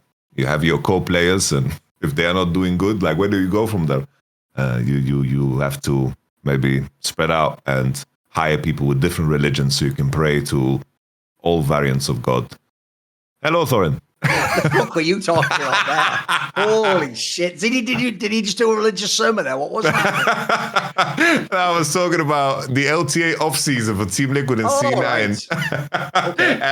And to move on from your current core, I said that you need to hire people with all religious backgrounds so you can pray to all the gods that you can figure it out. Okay. Right, okay, anyway, let's rewind. So basically, we will talk about the actual championship and all, but by the way, there's not that much to discuss because unfortunately it was just FlyQuest win as usual, as expected. That wasn't really so cool. Obviously, the main thing people are most been interested in is this Bwipo drama. And I will say that's the one area where, unfortunately, the fact that because of my illness, it wasn't anyone else's fault, we couldn't do the show on Tuesday. Because on Tuesday, before Bwipo had been exposed, even though it was actually days earlier, for the comments about women, it would have been a way funnier episode, wouldn't it? There was a lot more sort of like fun stuff to do there. So I think we do this in two parts. We'll do it as if the first part, let's just do the trash talk of Cloud9, Dhokla. Let's do all the like in-game shit, basically. It's stuff with the esports. And then afterwards, we can maybe comment a little bit on the other part. So the first thing was, remember, this isn't like, I think you have to start with like last year, mate. People are forgetting. This isn't something new. What happened was last year, FlyQuest was one of the best teams in the LTA, LCS back then. And then bizarrely, famously, Bwipo just went on a stream one day and just started, I think quite frankly, I mean, he's even said it himself now. He himself has said he got a diagnosis that he has something, I think he said he had hypermanic episodes or something. Now, I don't know the terminology. I'm not a psychiatrist or a psychologist, but to me, if you remember, if anyone watched the show last year, I did make this point, which is when Bwipo, here's what's weird. The old Bwipo from years ago wasn't this guy at all. He wasn't at all. In fact, I would say if you ever watch me and Bwipo on a show like 5 years ago, Bwipo is actually the guy where he's almost like an eternal optimist. Like he would never just flat trash talk people. He would always sort of be like, but you know, I actually thought he was a bit long-winded. He'd make like a million sort of like devil's advocate positions, or he'd say, you know, you can't know within their team what the communications are, and maybe that guy had a bad game that day. He was actually a guy who I always thought, both in terms of pro play and especially when he was on solo queue, he actually had like a very good attitude. He almost had an attitude that was like, you don't let yourself tilt in the game, or you don't rage at someone. You find a way to mentally process it and understand that, improvement could come from losses and someone could play better. You do all, essentially, to me, he actually had like a very well-balanced personality. He seemed like a very even-keeled figure. And then what happened was, he then, when he came to this like FlyQuest era, started just trash talking, which is fine, because initially it was just trash talking, like, hey, we're the best, we're on top of the region, if you guys want to be as good as us, you better level up to where we're at, 'cause it's just us at Worlds, and you guys are all fucking bombs. Oh, by the way, did I just beat you in the playoffs? Well, you know what, hit me up, I might just like coach you, little bitch, maybe teach you how to play this game or something. Now look, that works as trash talk. Now, that's some like Conor McGregor shit, it's like, okay, you're doing the whole I'm the champion and I'm better. Basically, it's called, if people don't know, like the hip-hop community, it's called like big brothering someone. You're sort of going like, I'm the big bro here, settle down, I'll tell you how shit goes, and you learn from me, I'll tell you what you can do. That was fine. But the problem is, I always tell people, to me, last year, there was a moment, it was when he actually started exposing all that behind the scenes stuff about Hillsang and like private conversations and making weird allusions about other players. That to me went from being like trash talk to like, I actually think, ignore what he's saying, I actually think there's something wrong with the person saying it. Like, I feel like this isn't him. Like, it seemed to me like the way he was telling those stories about Hillsang almost seemed like he felt like emotionally hurt by something else, and he was trying to like lash out at people, or on his stream, I don't know, maybe he felt like I've had this before. He felt too many fucked up other opinions going in different directions. He felt like I have to say something. But the problem is the way it was coming off was really fucked up. So even though the usual circle of people in League, including our shows, would comment on the things that sounded funny or outrageous or whatever ridiculous. Like, remember, he made that comment saying like he could guarantee he could like make it to Worlds. I think he said he could. What was the crazy? He said if he coached any like challenger players, like 5 good challenger players, that he could get them to Worlds within a year. There you go. Which the problem with that one is that's going beyond like hyperbolic, braggadocious trash talking to like, that's just delusional. Again, though, you can just dunk on that. It's just a game take. My problem is it got to the point where I had this feeling, because I've actually known a lot of people who've had mental illnesses in esports.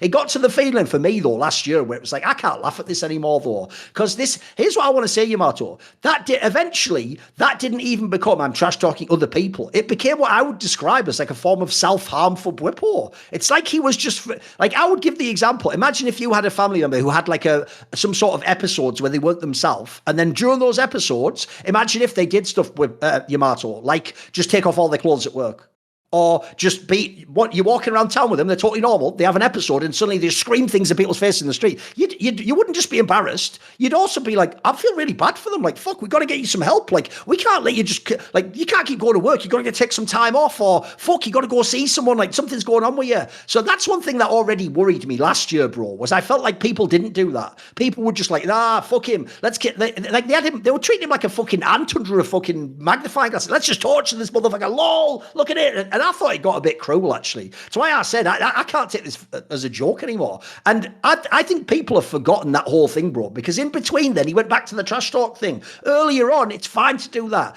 But even the trash talk, I think, started to show signs of that this year, this split. Because if you think about it now, I know it's really easy to make a streamer react video and go, what a fucking lunatic. What, he thinks that you're not allowed to eat Korean barbecue after you win a game? Because if people don't know the story, Cloud9 were on paper the other rivals, obviously, because they've got all the really good players. And in scrims, they're supposed to be really good. And supposedly, Cloud9 had a scrim block where they went 5-0 against FlyQuest, which to them would be a big deal. It's a sign of growth.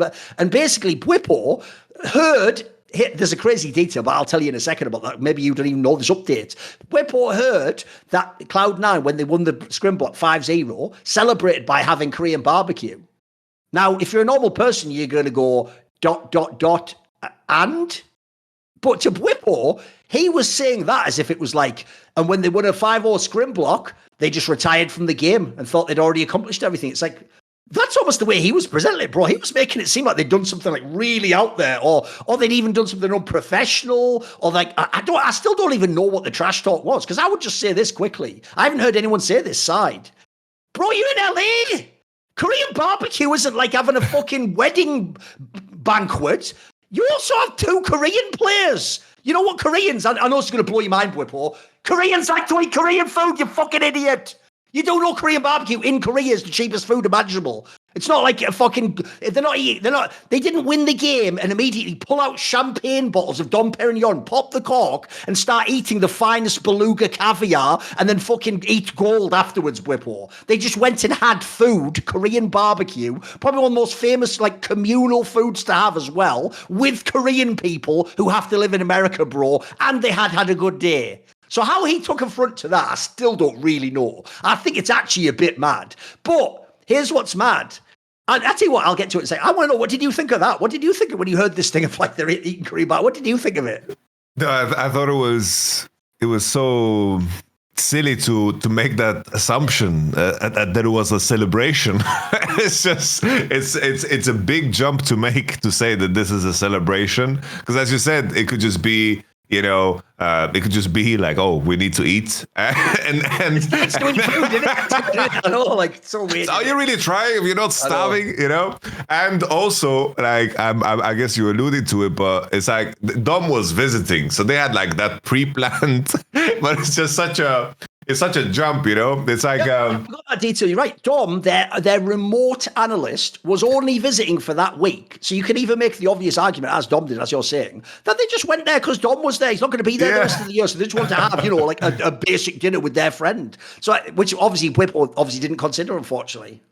No, it was I don't know. It's like it's weird because I do think it's like it's tied to the occasions where Bwipo.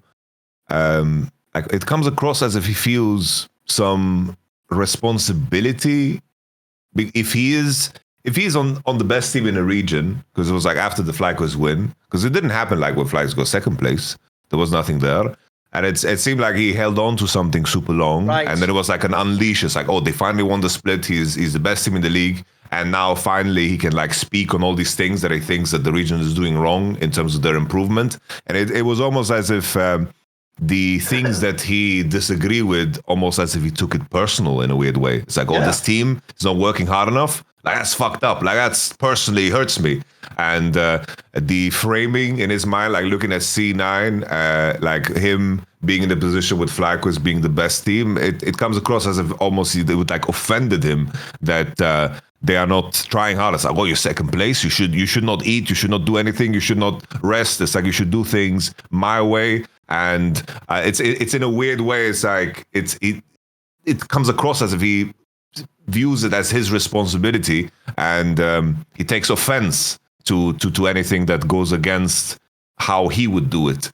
But I don't think this is like the actual thought process. I just think this is something that occurs, you know, because that's the only way for me to like read this, because you can do the same thing and come across in a joking manner, you know, like you can come across and deliver that as a meme, and I do think that Bwipo in most cases is capable of doing that. You know, it's like being playful. He could have said the same thing, but he didn't. It didn't seem like it was fun when he said it. I know what you mean. It seemed like he was. I know what you mean. Hey, you've nailed it. Actually, it wasn't even what he said or the premise. It was that he seemed butthurt, almost as though like it's his job to be the coach of C9 or something weird like that. Which is like, what? I know what you mean. You could have just made that like. By the way, the fun way to do that would be like, oh, I hope you guys enjoyed the Korean barbecue because you're the one who's going to get burned in the fire. You know, you could do some shit like that. You could have some fun. I know what you mean. But by the way, there's a couple of details here. One is I actually, in general, Yamato, that is one of my biggest pet peeves when pleb fans do it.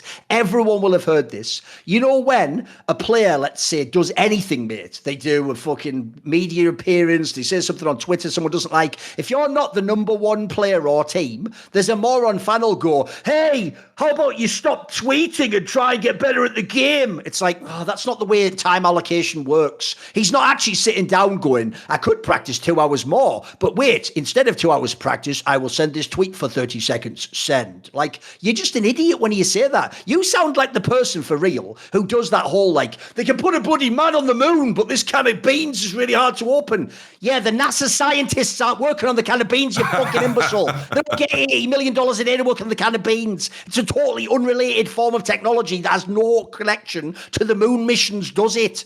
Like, they don't go, this can of beans opens real smooth thanks to the Apollo 13. Give me a fucking break. So anyway, I always hit that anyway, Yamato, because unfortunately it's a really common sort of fan cognitive dissonance to do that. But the other one is this. There's a detail I don't know if you're aware, because you would actually only find this if you watch more Bwipo's stream. Are you ready? I haven't heard anyone else say this. Did you know Bwipo later admitted someone within FlyQuest told him he never even had the direct info, bro.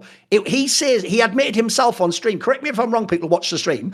Bwipo admitted on stream that he later found out one of his, I think it was a teammate or a coach, has told Bwipo that detail just to hype him up, and it wasn't even true.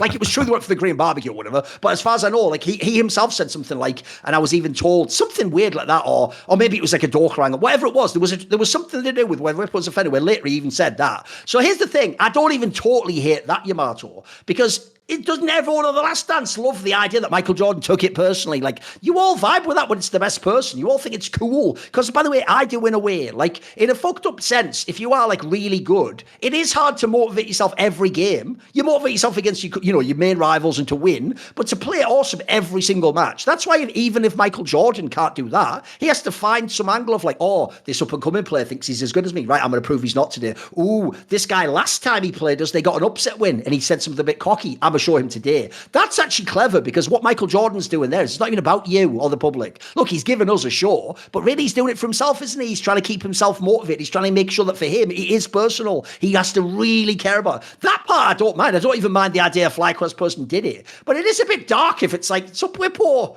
you're going mad saying things publicly. That might even be the case. What are you talking about, mate? What are you talking about? Did you hear that? Has anyone else heard that? I haven't seen it on anyone else's channel. Oh, I realized that he just got the information from somewhere, but I didn't know if it was like a pre-game thing or like a pre-game type hype up thing. Apparently, in the winners' interview with the finals, he said that it was one of the coaches. Actually, he was on stage. It was when he was with the Kangas guy, I think, or whatever. Apparently, one of his coaches is the one who said that to him. It's like I'm with you on the like psyching yourself up, because it's like hyper competitive people. It's like you're gonna have like an eccentric bunch. Like that's just it's like people are gonna be extremely unique and strange and like the opposite of normal. It's like Piglet did that famous thing where him and Imp had that rivalry, and so then Imp said, "Did you see Piglet cry?" And everyone in the West was like, "Holy fuck, is this guy like a psychopath or something?" No, that's like his version of that, bro. His version of that shit was like, "Oh wait, Piglet was like the champion before. Well, then I have to prove I'm better than him." And in fact, I even want to like make him suffer. Like, I know what you mean. Like, that might sound fucked up, but you have to be a somewhat extreme fucked up person to want to be on the best in the whole world at video games and play them 10 hours a day. You're not going to be a normal bloke who just chill, are you? No, 100%. And it's like the whole saga of him like flaming C9 with the whole barbecue thing and him getting pissed off and, maybe not nailing the delivery, or him like flaming Dhokla for like out of nowhere, like just fucking flaming him. It's like all of these things, it's like you can break them down and make an opinion whether you like it or not. But it's like in the grand scheme of things, these are like, like people say this shit all the time. It's like when it comes to like competition and people want trash talk and people want to, it's like it doesn't get to the point where people should only be allowed to do trash talk that you would like. Because the point is, people are supposed to get pissed off. People are supposed to dislike people that do trash talk. It's like sometimes it crosses that boundary.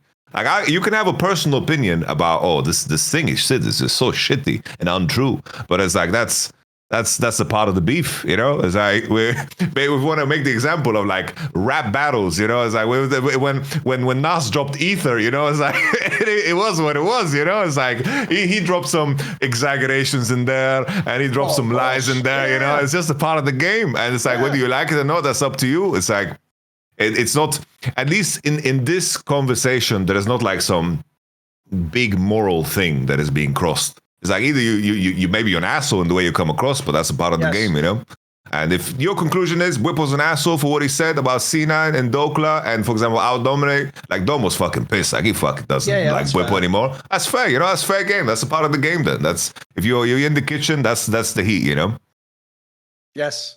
No, and then the other thing obviously was this Dhokla angle. Yeah. That's the one, by the way, where like The fact he took the barbecue one personally is already a little bit weird. It's a little bit of a red flag, like I say, of like, is he having some sort of problems like last year? The Dhokla one for me, even before he got to the women's shit, already showed me like, this, bro, Bwipo's got something wrong. Like, as in something's going on in him, like with him personally, that's affected him somehow. Because I'm sorry, I've still yet to see what Dhokla's done that offends him. So as far as I can tell, him existing offends him, bro. I don't get it, mate. I actually still don't get what we're like, and then even the idea of this is one thing I'll never understand. We had this already happen in the LEC this year, Yamato. Do you remember in the winter split when they had that match where Fnatic beat MKoi and Super wanted to shake hands like you do down the line, but because Upset said privately he trash talked me, Upset just didn't want to do it, and then Super got mad. But I always thought, wait a minute, Super, you can't get mad there, mate. Like, if you've done the trash talk, that's fine, by the way. It's also then fine for him to go, because you trash talk me and I just beat you. I don't want to shake your hand. So I don't have any problem with Dhokla not wanting to, like, fucking shake. I don't know why, if you Bwipo, like, who are you, mate, the King of England? Why does he have to shake your hand, mate? I agree. In theory, I'm different. I do think for sponsorship reasons, I would typically probably shake everyone's hand. But here's the difference. I might shake your hand and then lean in and say some shit about you trash talking me, but that's because I'm different. If this person's the thing is, I just don't want to engage. In fact, I've played the game. I've lost to you in this case because of Dhokla, by the way. Why do I have to fucking pretend I like you or I respect you? Maybe I don't respect you. Because that one to me, again, some of it's just trash talk. But like I said, the question for me is why though? That's not even like fun trash talk. Like, again, you are trashing on a guy where I thought Dom made this case very well. Bro, Dhokla is actually every kind of player in theory that people like Bwipo say they want in the league. This is an NA player who struggled through the fucking hard times because he had like that not that great start on Optic where they threw him in the deep end. He was just one of those players where he went to your academy. And I always used to say the academy system was a disgrace. It's the reason why I didn't care about that NACL shit, mate, and them all not having academy teams. Because they didn't use academies to develop awesome players and then bring them up. What they did is they actually just sat on a bunch of players in academy, and you'd have this nightmare elo held set of players. You would have players that were like fucking Parlofox and fucking Dhokla and I can't even remember the name. Zazel or whatever. I'm trying to think of the other one. Even Zion Spartan, Darshan, there you go. You'd have a bunch of players who in the academy were the top players, but because they'd already been in LCS, the perspective was no one was ever going to pick them up because everyone would go, oh, I already know that guy. It's like Checolad in the LEC. It doesn't matter how well Checolad plays now, you'll never be in LEC again, bro. Because everyone's assumption is, I already know who you are, you failed, and why would I try on you when I could try on someone new? So the idea Dhokla went through that, didn't quit. By the way, most of those other names I've said, the Darshans of the world, got really dispirited eventually and just quit when they knew they couldn't get through. Same with, I think I think I did an interview with someone else who had this recently. Who would it be? I think who he had it at the end or something. It's been a bunch of people this has happened to. So, in that scenario, I have mad respect for Dhokla battling through all that, essentially climbing out the fucking Bane pit, and then he finally gets out. And remember, he went to that team, bro. That NRG wasn't even good. Like, that roster wasn't supposed to do anything at all, and they were fucking won the LCS. And then he went to Worlds, and then they were actually doing things at Worlds. Like, mate, if you could look at that and go, the guy's a fucking bomb, it's like, you're just a hater. Like, what do you hate it? And by the way, he's done it again now. Now he also, that team failed after that, Yamato, and then went downhill, and most of those players are irrelevant now. And then Dhokla had to bide his time and wait until he finally got this chance now in this team to get inserted and come alive. And he's made 100 Thieves go from irrelevant team that had no chance to make Worlds, etc., to they're upsetting the Cloud9 super team and having all these awesome... Bro, what's there to hate on? If you're Bwipo, he's doing everything you want. He's persevering, he's trying, he's leveling up, he's figured out his role in the team. Like, that's what I mean. To me, that suggests it's more about you than him, Bwipo. I don't know what's offended. What offended? Am I missing something? What offends him about Dhokla? What's Dhokla done wrong? The strange aspect of it, I agree with you, that part that it's just so... Like it sounds more like Bwipo would praise someone that does this rather than the other way around. I thought so. And I wonder if it's just tied to... Because like everyone noticed like 100 Thieves resurgence, and Dhokla is getting a lot of praise, deservedly so. And maybe it's a condition where he thinks it's like misplaced, and he sees him for who he is in the game, and he doesn't think like Dhokla is like the strongest laner or something, because obviously Dhokla is not like in his best shape, but he's very solid and he makes the game more streamlined for his team. And usually I know with pro players, they don't appreciate players like that, you know, like players that are just role players on teams and just bring stability, because Sniper brought like the opposite of that. And 100 Thieves obviously were allowed to enact their playstyle a lot more active, because everyone knows like River and Quid were doing like mostly of the carrying, but it didn't work in the previous dynamic. And that change up made such a big impact. And I wonder if it's through that. It's like Bwipo sees Dhokla getting praise a lot, and he judges him for the player that he is in the game and thinks that it's like misplaced. But here I'm just speculating wild. We have no other explanations, so you have to come up with something, mate. Yeah, you've got to speculate. That's all we can do. It was like the Hawks, man. This guy, he fought, and in the end, it's like the NRG run was very solid. I think that was like he was a very important part of that. I remember like his Rumble was like one of the best ones I had seen. It was up there in the top heap, and I do think it's like from knowing and working with Bwipo, it's like you know, it's like he says what he thinks, but if he's allowed to think longer, he would think differently, you know? And sometimes it's like when you rush to get your thoughts out and you allow people to enter your train of thought real time because you're saying it out loud over and over again, you know, this is where you can like misstep, you know, because I would know if I sat down and spoke to Bwipo, we had a conversation about Dhokla's career, he would say all the right things. I know this, you know? But if you like catch in the wrong moment and there's the train of thought, it just goes in a direction and he just follows through all the way to it to just explore that thought and where it takes him. But if you speak to him and you know how to guide him, and you know that through knowing him that he holds certain like opinions about certain things, you know?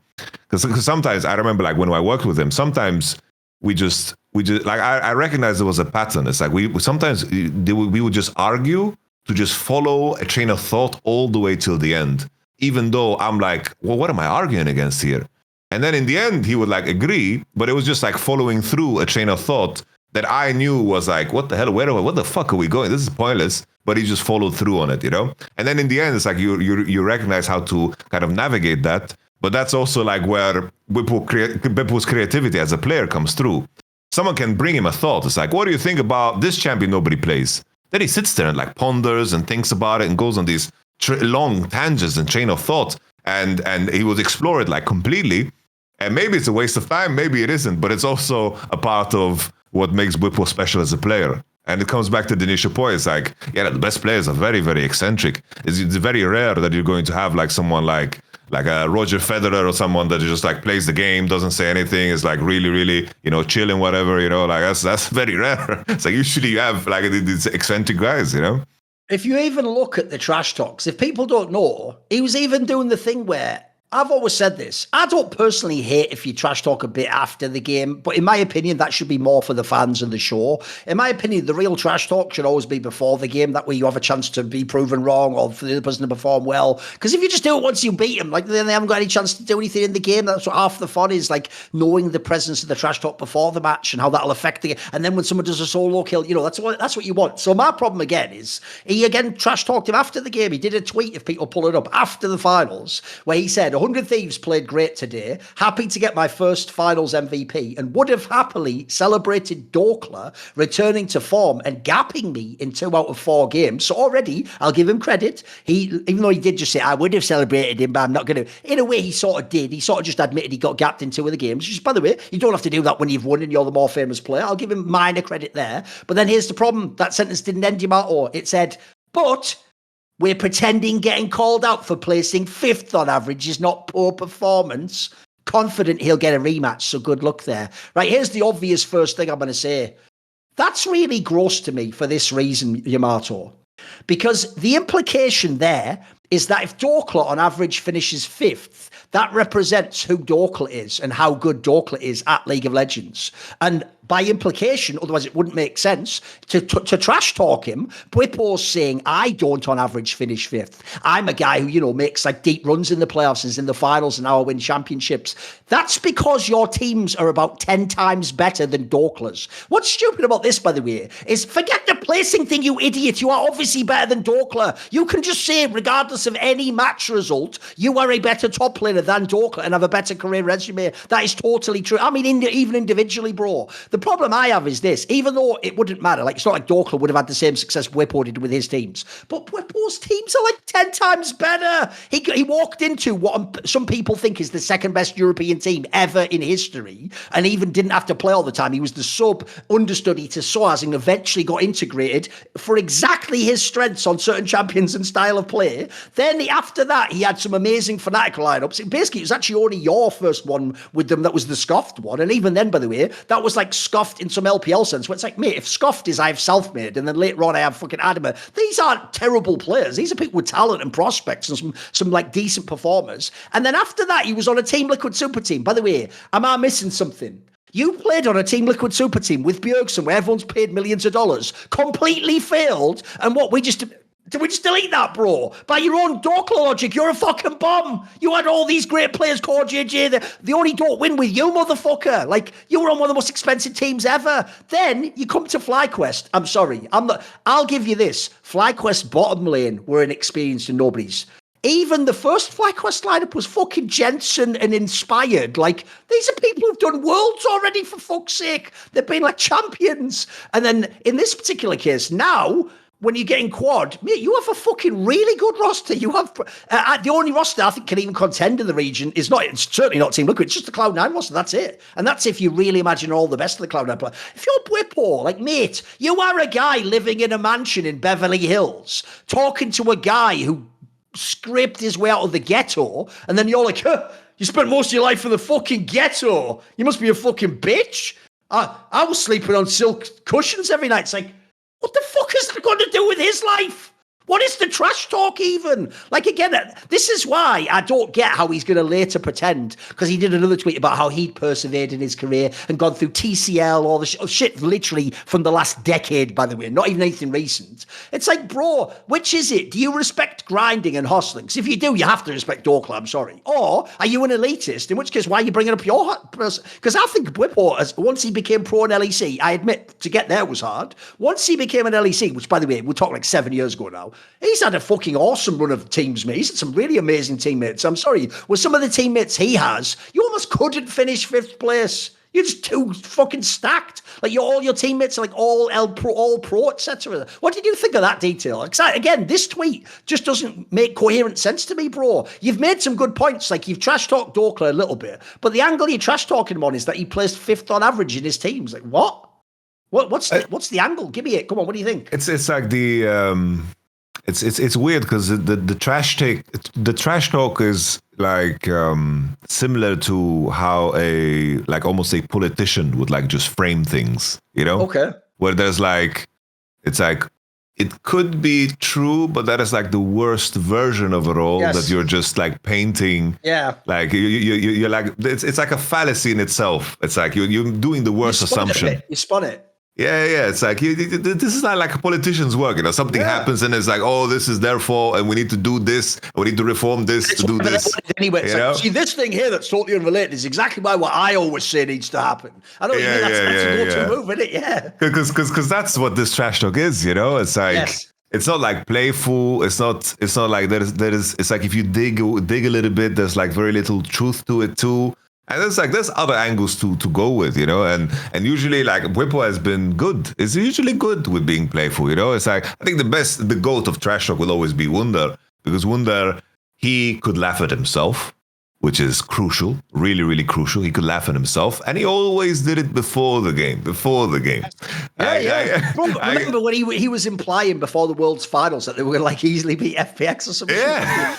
I agree. That's trash talk, man. That is next level shit. Yeah. Like Wunder always like read the room so damn well. It's like even like when he's celebrating on stage after he beat T1 and MSI, he's like, we have a free win in the final. We're gonna. And then he tweeted before. It's like, this is going to be the fastest international best of 5 in history. And then it is so underrated that he called that and it happened. Everyone forgets that detail, bro. Everyone remembers it was the fastest. No, the bro actually called, like Babe Ruth, he was like, I'm going to hit the home run there. Exactly there. That's fucking unbelievable, isn't it? That is God tier trash talk, yeah. It's like Mystic Mac level. It's like, I'm going to knock him out in the first round. He's gonna flinch. I saw something the way he postured. It's like that's the level. There's nothing comparable.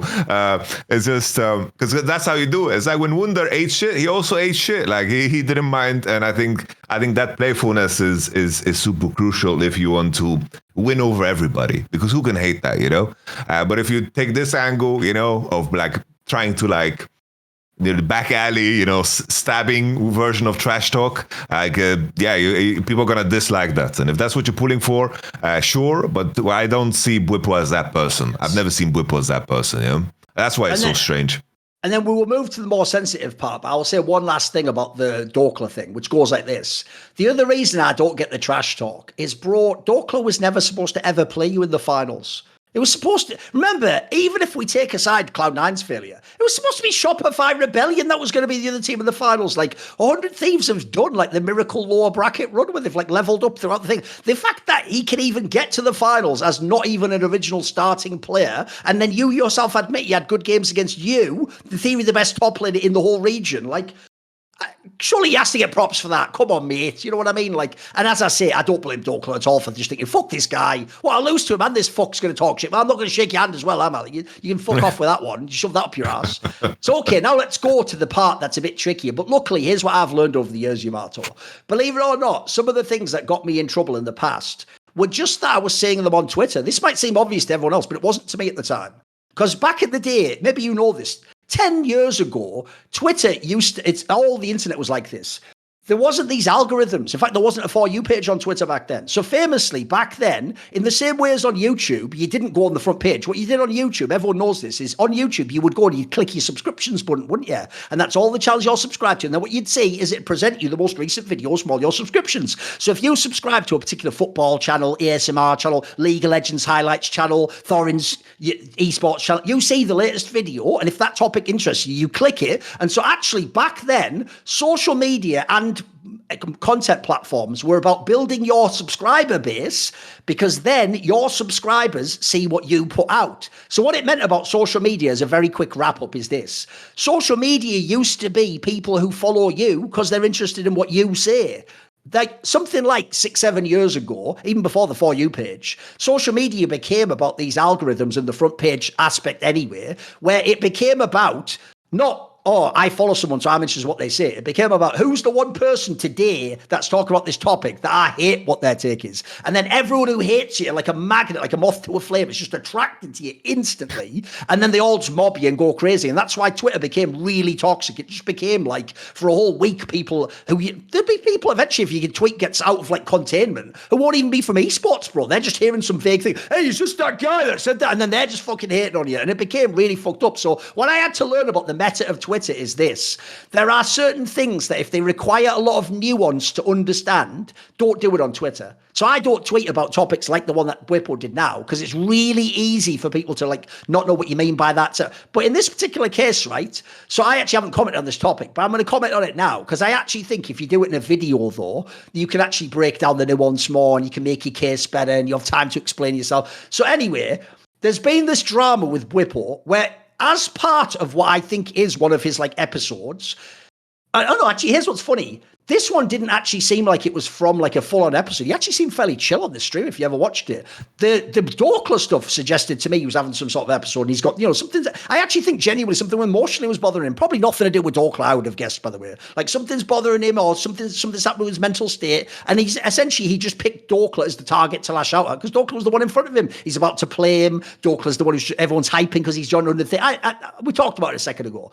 But when he made this thing, right, one day, basically, he was streaming. And a lot of people don't get this detail, Yamato. It wasn't actually after the finals. People don't know. When he made these comments about women, that had been a week earlier. I think he made them something like 1 week ago.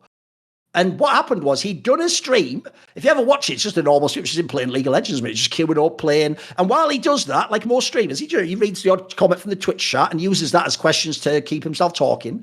And someone said something in the Twitch chat. There was something along the lines of like, either like, why are there no female pro players, or like, why aren't there more? Well, something like that, like a very general, open-ended question. By the way, quite an obvious fan question to ask of someone who's a professional player. And Bwipo basically made a bunch of statements. I'll summarize them very quickly. He basically said there isn't enough support for women in esports who are pros, or maybe he just said in esports in general. And then he said that, and since their anatomy is different, that when they are basically, he didn't ever actually say their period, I believe. He just sort of said when it's their time of the month or whatever. He said, and this is where he fucked himself immediately, because he could take this quote, and this was literally what he said, but only in this part of the quote. He did then say something like, I don't think during that time of the month that women should be playing competitively. And then he did actually say a bunch of other stuff that no one else seemed to notice. He did say things like, I've never researched this, I'm not a scientist, or I think he even said later, it's just my opinion, I could be wrong or something. He actually did say all these things. I can tell you, if you go watch the whole clip, it's like 3 or 4 minutes long. It's longer than the one, by the way, that was linked in that streamable, and definitely way longer than that short clip on Reddit that was like 30 seconds. That was just that quote. And then he said stuff like he called it the wrong time of the month. That's just a classic thing people do, by the way. And he talked about how his girlfriend, when she used to play and she was having her period, is what he implied, he could see she was really frustrated when she was playing the game. And he even said, as a suggestion, either that he doesn't think people should play during that time of the month. His suggestion, by the way, was maybe VOD review or think about theory in the game. He even said maybe have a second account where you can, almost like a rage account where you just don't give a fuck, and the equivalent of a Smurf account, you say, who cares about that one? And then after this, though, the problem is Shocks is essentially the whole reason this thing happened. Like, as I said, Bwipo said that last week, by the way, before all the final shit, before all the Dhokla shit, nobody had noticed it. Nobody, by the way, this is how you know this drama isn't the same way maybe people are thinking it is. It's not that he just said it and the whole world woke up like, what the fuck? Whoever watched this stream never thought it was that noteworthy. It never got to Reddit.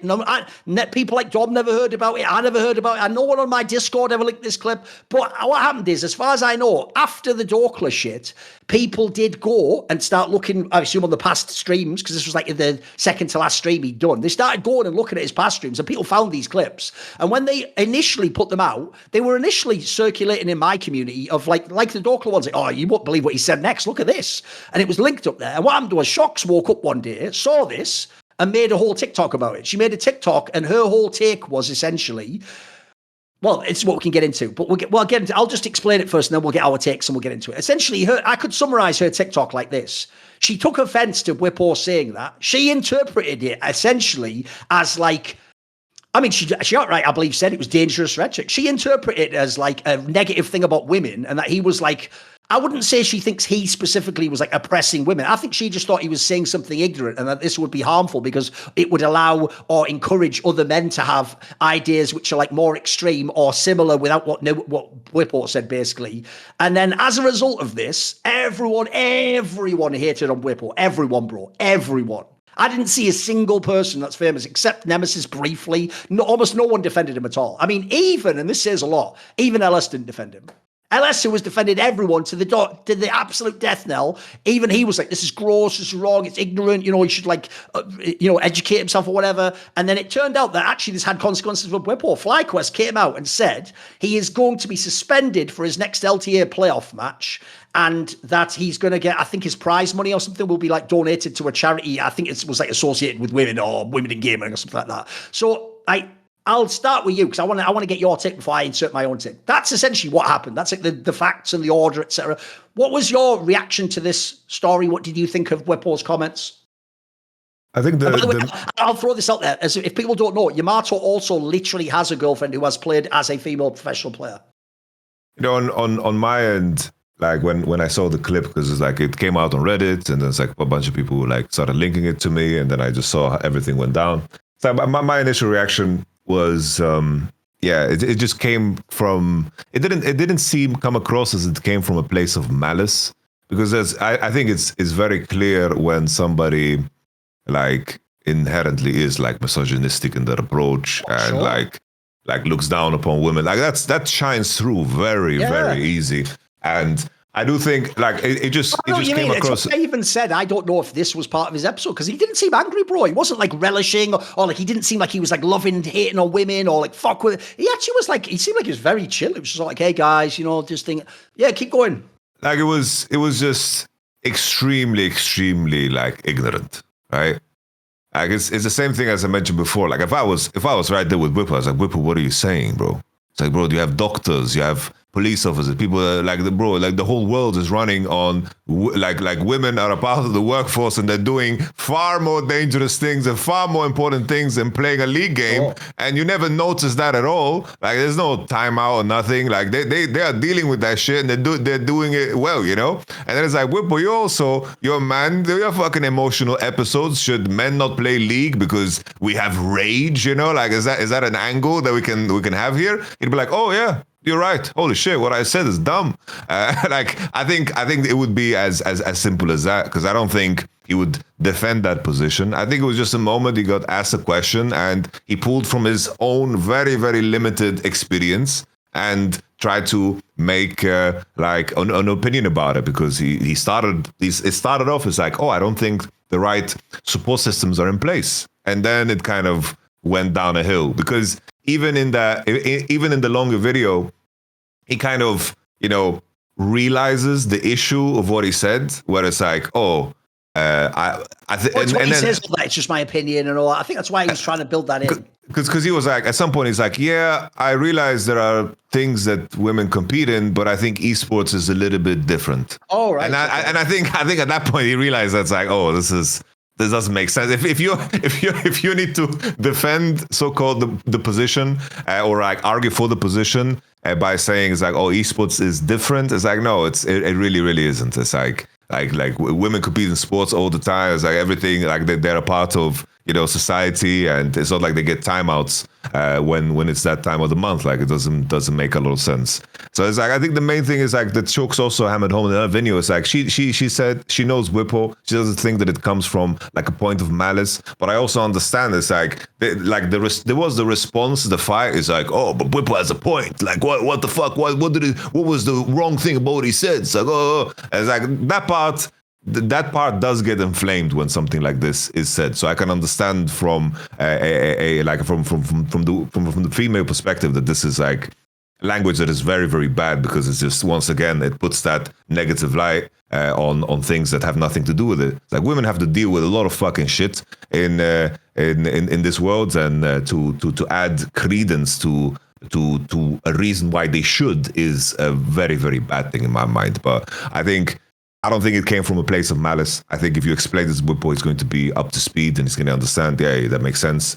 And I think like what I did was I just reached out to him. I said this on stream because everyone said, "Well, what do you think about the Bwipo thing? What do you think about the Bwipo thing?" It's like I don't need to make a video on this or talk like extensively about this. I think what he said was stupid. I don't think it comes from malice. I think he should learn and he shouldn't talk about this. And like I personally wrote to Bwipo, I was like, Bwipo, you don't have to have a fucking opinion on everything. Just fucking, like, it's okay to stay in your lane and say, you know what, I didn't think about this too much. I don't need to think about it now and just give you guys my thoughts real time. Like, it's okay to be like, oh, honestly, I don't know. Maybe I'll think about that and give you a more coherent answer. Because that's the advice I give Bwipo. Yeah? I think I have a very different perspective on this to all the publicly professed ones. And here's the thing, behind the scenes, I think there are some people who agree with me. So let's see where this goes. First of all, okay. I will say, I actually have tried A/B testing this. I have taken that clip and I have showed it to women.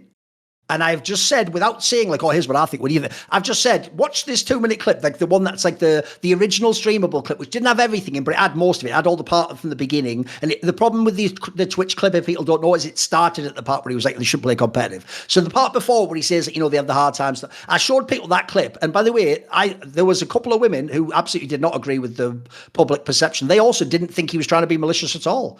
So that's one thing I have a problem with here. Like, put it this way, I understand in terms of like efficacy why in the esports industry you are going to fine and punish the person. And even though, by the way, the suspension, I don't think anyone should be suspended for just saying something you disagree with. But the suspension is because they know that like they're going to qualify to Worlds anyway. Like, it's not that big a deal. He skips that one, and they have the fucking sub-top laner. Remember, they already had the sub-top laner from earlier this year, guys. They brought him in. So yeah, in a way, that's supposed to, Yamato, look like, hey. But it's not really, it's more like, See you It's next kind of like, Riot, let us handle the punishment. Don't step in here. Yeah. We did it. Please. That's also a good point too. By doing it yourself and getting ahead of it, you stop the competitive ruling, Bwipo suspended for next game, and FlyQuest fined 2% of price. Yeah, you're right. You do it yourself essentially to get ahead of it and to just seem responsible. Like, hey, we're not going to pretend nothing happened. But my issue is this. I genuinely think all he did, I'm being serious, is just say what he thinks. Now, you can disagree. You can say you don't know much about women or whatever. But I'm sorry, I absolutely disagree with the idea that if a pro player like Bwipo on his stream makes what I think is a fairly... I'll just say it. I'm sick of this thing of dangerous. By the way, we've just had this with people calling everyone Nazis. When you say someone is saying dangerous rhetoric, Yamato, that isn't a hyperbolic statement by you. What you are actually implying, because it's dangerous, is this will cause real world harm. Therefore, this is all in squared brackets implied. Therefore, you should probably be banned from your stream, or someone should stop you speaking, or maybe you should have like your livelihood taken away so you don't make these I don't think what he said was a dangerous thing. What I think it was at best, you could say it was ignorant. Like, he doesn't know much about women, or he has a very specific perception of women, maybe just from the one he lived with, or people are in his circle. But other women disagree. And as you say, there are examples where he's probably wrong. Like, as you say, there was probably a woman pilot that flew a plane on her period that he doesn't know that he was on, and it landed totally fine. And she didn't go circle around loop to loop and crash, or go, what the fuck, and just go and do a fucking tailspin. She just landed. By the way, she probably had a harder day that day. Probably had to take some supplement or something and fucking and be aware of a certain. She probably just did her job fine. It probably wasn't a big deal. So my problem with this is, essentially, Bwipo's just not allowed to have an opinion unless it's the one everyone agrees with. Because I don't think this is an isolation, mate. This comes off the back of everyone's already primed to hate Bwipo because of the Dhokla comments. Everyone's already waiting for everything he says to be wrong, stupid, and ignorant. And potentially even, and I don't think this was, tied to a mental health episode. The idea he's doing some Kanye West shit. Because I do think Bwipo's become the Kanye of fucking league, mate. Like, people simultaneously go, he's mental, but I'm going to laugh so much and make fun of him when he says mad shit. And it's like, well, which is it? If you actually know he's mental, it's not funny anymore, mate. Again, I think Kanye absolutely did the equivalent of self-harm, mate. He spoiled his own reputation with people who like him. He spoiled his family's reputation, anyone who associates with him. That's like social self-harm. I always say this, a really important thing in esports we have to understand is that the mind exists, not only the body. So we've got to stop pretending like just because someone physically can burn out in sports, that people don't mentally burn out. So because if you tried to run miles and miles every day in football, you'd just get an injury eventually. You'd get your hamstring or your knees would be fucked. There's an equivalent of that in practicing in the game. If you play too much, you can mentally strain yourself. You can burn out. You can just lose your shit completely. I've seen it happen. I've seen it many, many times, mate. I even have always said, I think in Korea and China, they have a real problem with that. They just get to cover it up because they have so many good players. They can just bring a new player in quickly, and you don't ever hear why that guy got moved on to the bench or why he just never played in the LCK again. You just see the new rookie and you go, hey, he's a new guy, who gives a fuck, right? So I do think that we are quite ignorant of that aspect of like whether people are having these episodes. Then there's the whole aspect where, I'm sorry, I just don't think he said what people say he said. Like, if you listen, the qualifiers he put in his statements mean that the people's interpretation of this statement doesn't work. In a court case, I could prove you he didn't say this, Yamato. So I'll give you an example. The notion goes that when he said this quote, there's a time of the month where women shouldn't play competitive, right? First things first, Bwipo, like Shocks, is not an English language first language speaker. That is his second or third language. By the way, I'd assume in Belgium he probably speaks Dutch and French as well, like... That is another language. So whenever someone speaks English in another language, I always allow for the fact that they might slightly fuck up what they're saying semantically. They might not get the right word. They might even, a classic one they fuck up is idioms. They say chomping at the bit instead of champing at the bit. All the famous ones they get wrong, right? When he says women at a certain time of month shouldn't play competitive, I think that was taken, Yamato, in total out of context as women shouldn't. So the should part is an imperative. I think people took should as they literally... The professional organizations shouldn't let them play as esports. That's what I took that as. I didn't, by the way, but that's what I think people took it out. I think people took the statement as women shouldn't allow to be pro players in esports. But that's not what I think he was saying, Yamato. I think what he was saying genuinely was because he was playing a solo queue game himself and he talked about men tilting, I think he meant women shouldn't play competitive in the sense of ranked League of Legends. I don't even think he meant should as in someone should ban them. I think he meant they themselves, if they're having a hard time and they feel frustrated, like he describes his girlfriend did. I think what he's saying is playing ranked's the worst thing for you. You're going to feel even worse. You're going to be more likely to tilt. You're going to rage more, etc. That's why he says they need more support and you can have a second account. Guys, if he thinks women are biologically incapable of being pros, it doesn't make any sense to go, so we should give them more support and then play on a second account. That information, I'm sorry, makes the original out of context interpretation. It can't be. It can't be.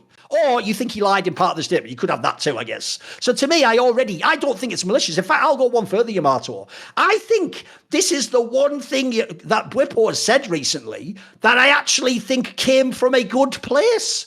I actually think genuinely what he was trying to say, and that's why he began with they need more support and like tried to come up with solutions. They can have a second account. Oh, by the way, I'll just throw this detail in there because Shock's missed this, and you yourself said it. You know when you just said, "Hey, men are emotional." He already covered that in his statement. He said men tilt all the time in solo queue as well. He said that. He absolutely did. He already said that himself. So anyone going, oh, you're saying men aren't emotional? No, he did say that. He literally already covered that in his comment, by the way. I actually think in a fucked up way, Bwipo was trying to be like a male feminist, bro. He was trying to be an ally to women. He was trying to actually explain, like, to people who are just literal nerds who've never had a girlfriend, like, look, I lived with a woman.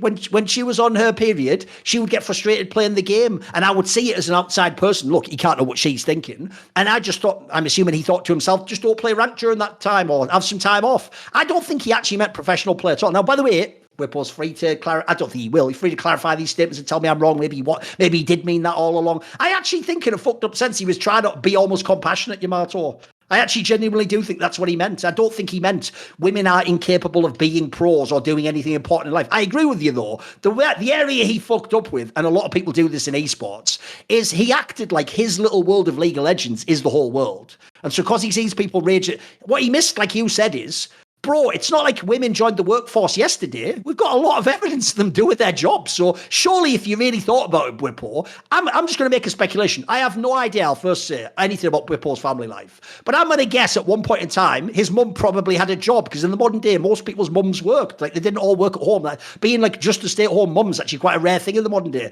If your mum ever worked, listen, she might have had times when her period hit her harder. There's another thing, by the way. Periods also don't hit women all the same. I've known women for real, Yamato, where for them a period was just not a big deal. I've known women where they just stay in bed for 3 days, like it's ruining them completely. They're saying like, I have mad cramps and I can't think, I'm really frustrated. So I've known women where some of them would play and you'd never know. Some of them probably wouldn't even play games or go on the computer that day. So I'm going to imagine his mum must have had times where it was harder or it was more difficult. I feel like in that scenario, bro, just go ask your mom. Ask more people's opinion. You made stake here is it seems that you did just base it off your one girlfriend who was a league player. Like, you've made it too specific. But I want to get your take. I don't actually think he meant it maliciously. I can see, here's the problem. This is where I'm a bit torn.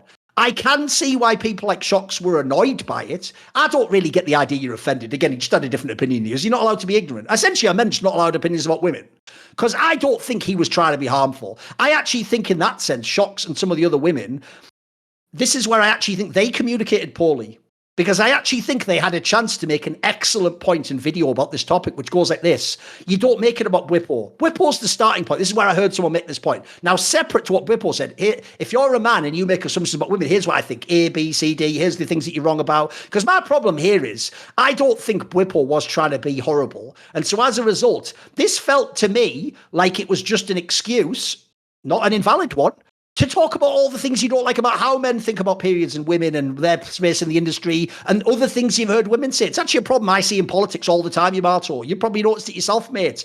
There's a type of person where a topic happens, an event happens, something is said, and they go, yeah, well, you're like the people always sit and say, well, I'm not that guy, though. I didn't say that, though. You can only judge me off what I say and do. You can't just say, well, there's all people I don't like as well who are a bit like you, so I'm going to punish you for what they said. Like, there's plenty of people making... And by the way, one last thing I'll just throw out there. I won't make a big deal of it, Yamato, but I'll tell you what does offend me. This actually does offend me.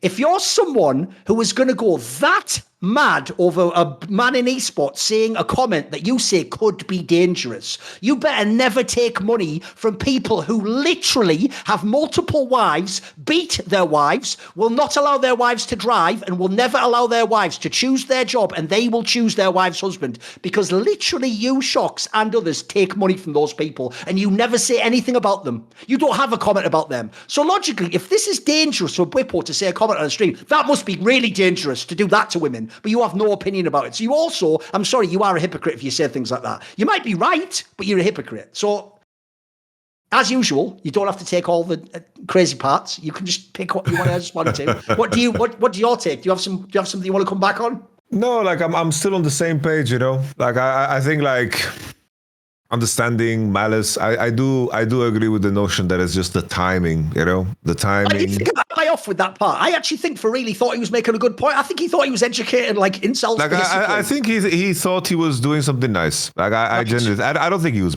thinking. He thought he was being malicious. I think it was just stupid. Like that's all. Like it was just stupid. And as I mentioned, it's like I like. If I had if we were there in person, I could easily like just explain it to him, and he would be like, "Oh yeah, honestly, that makes sense." And then it would be like, "That's it." And I think it's okay for people to be in that place. You know, like that should be okay. Like you should be able to be wrong and be ignorant. Yeah, you should be allowed to be ignorant, and then you should be able to correct yourself. You know, I understand from the position of like Bwipo has a big audience, and then he gets money from FlyQuest, and he has responsibilities. Like basically, like he as a pro player, you get paid to deal with this shit appropriately, right? So that's a part of the job. It's like sure, but if nobody gave a fuck about how well you're clicking these buttons, then then that's what it is. It's like you are getting paid from sponsors, from your team, and all that jazz and everything around it. So you have to the part of the job is to deal with this well. And when you have an audience that you're speaking to, you are representing more things than yourself. And if you want to go in a direction where you speak your mind and say whatever you want to say, and maybe that goes against what is the current valid opinion, then that's the risk that you take, and that's where you are, right? Yeah, absolutely.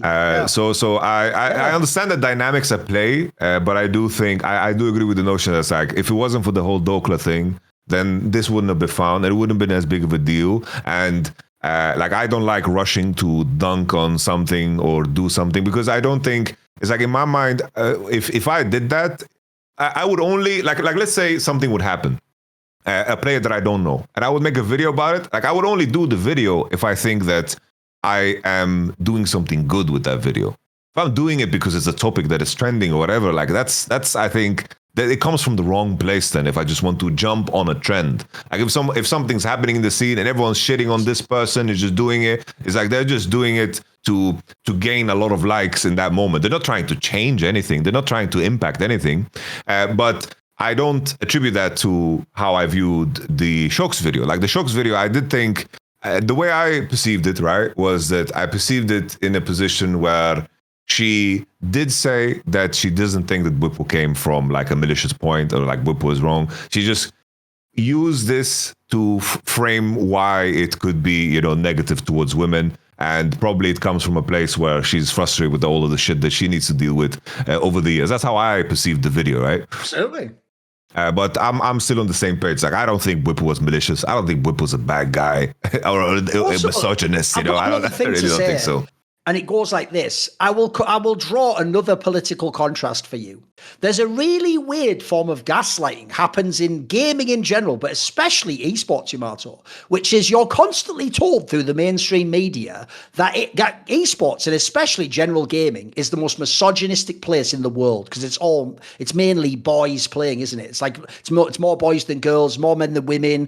Obviously, these games are even tailored to men, etc. They're the themes that men are into: war, battle, fighting, etc. And basically, the perception goes that as a result, whenever you're the person doing, like a women's initiative, a pride initiative, the perception always is like, oh, we're all like oppressed and everything's terrible. And I always tell people that just isn't reality, though. Like if you ever look generally in gaming and esports, it's not like politically some mad right-wing space, mate. And they always pretend it is. They pretend it's all like right-wing men who are all insult. What are you talking about? That's an absolute minority. Like if you look in esports and gaming in general, I would say most people are center to center left or left. I don't think there's actually that many like super hardcore left wing. There's very few hardcore right wing. I don't even know that there's that many conservative people in esports and gaming in general. I think most of them that do like their own channel about gaming, and in esports, where there was almost none. In fact, I've always said the joke really is the real people who are conservative or who vote right wing in esports. I know who they are. You guys don't, because they don't talk about it, because it's not, you get attacked like this if you talk about it. So I can tell you, they're some of the team owners of some of the biggest orgs in the world. They're rich businessmen. But what they do is they do separate their politics from their business. What they do is they privately vote for whoever they want and have their own opinions, but they don't express it publicly. And I would say in general, left-wing opinions are not only ubiquitous in esports, they are accepted and they are the standard. So the reason I say all of that is because if I now do the same dynamic with men and women, can we please stop pretending this is 1995 and there's no women and every woman's kept out? Shox herself is the greatest example of women being celebrated in the industry. She's won like the host of the year like 3 times or something, bro. She was just broadcast talent of the decade in our industry. She is someone who has made probably more money than anyone else who's worked as broadcast talent who wasn't like a pro player at some point in time. She had a very successful, and when she made this comment here, if she was in some crazy, terrible, oppressive patriarchal society, it would cost her, bro. She would like lose her job or she'd get punished. All she might have had is, I would imagine, some stupid dickhead randos sent her some bad remarks and Twitter comments. Aside from that, the entire industry supported her. Everyone I saw as a public figure supported her publicly.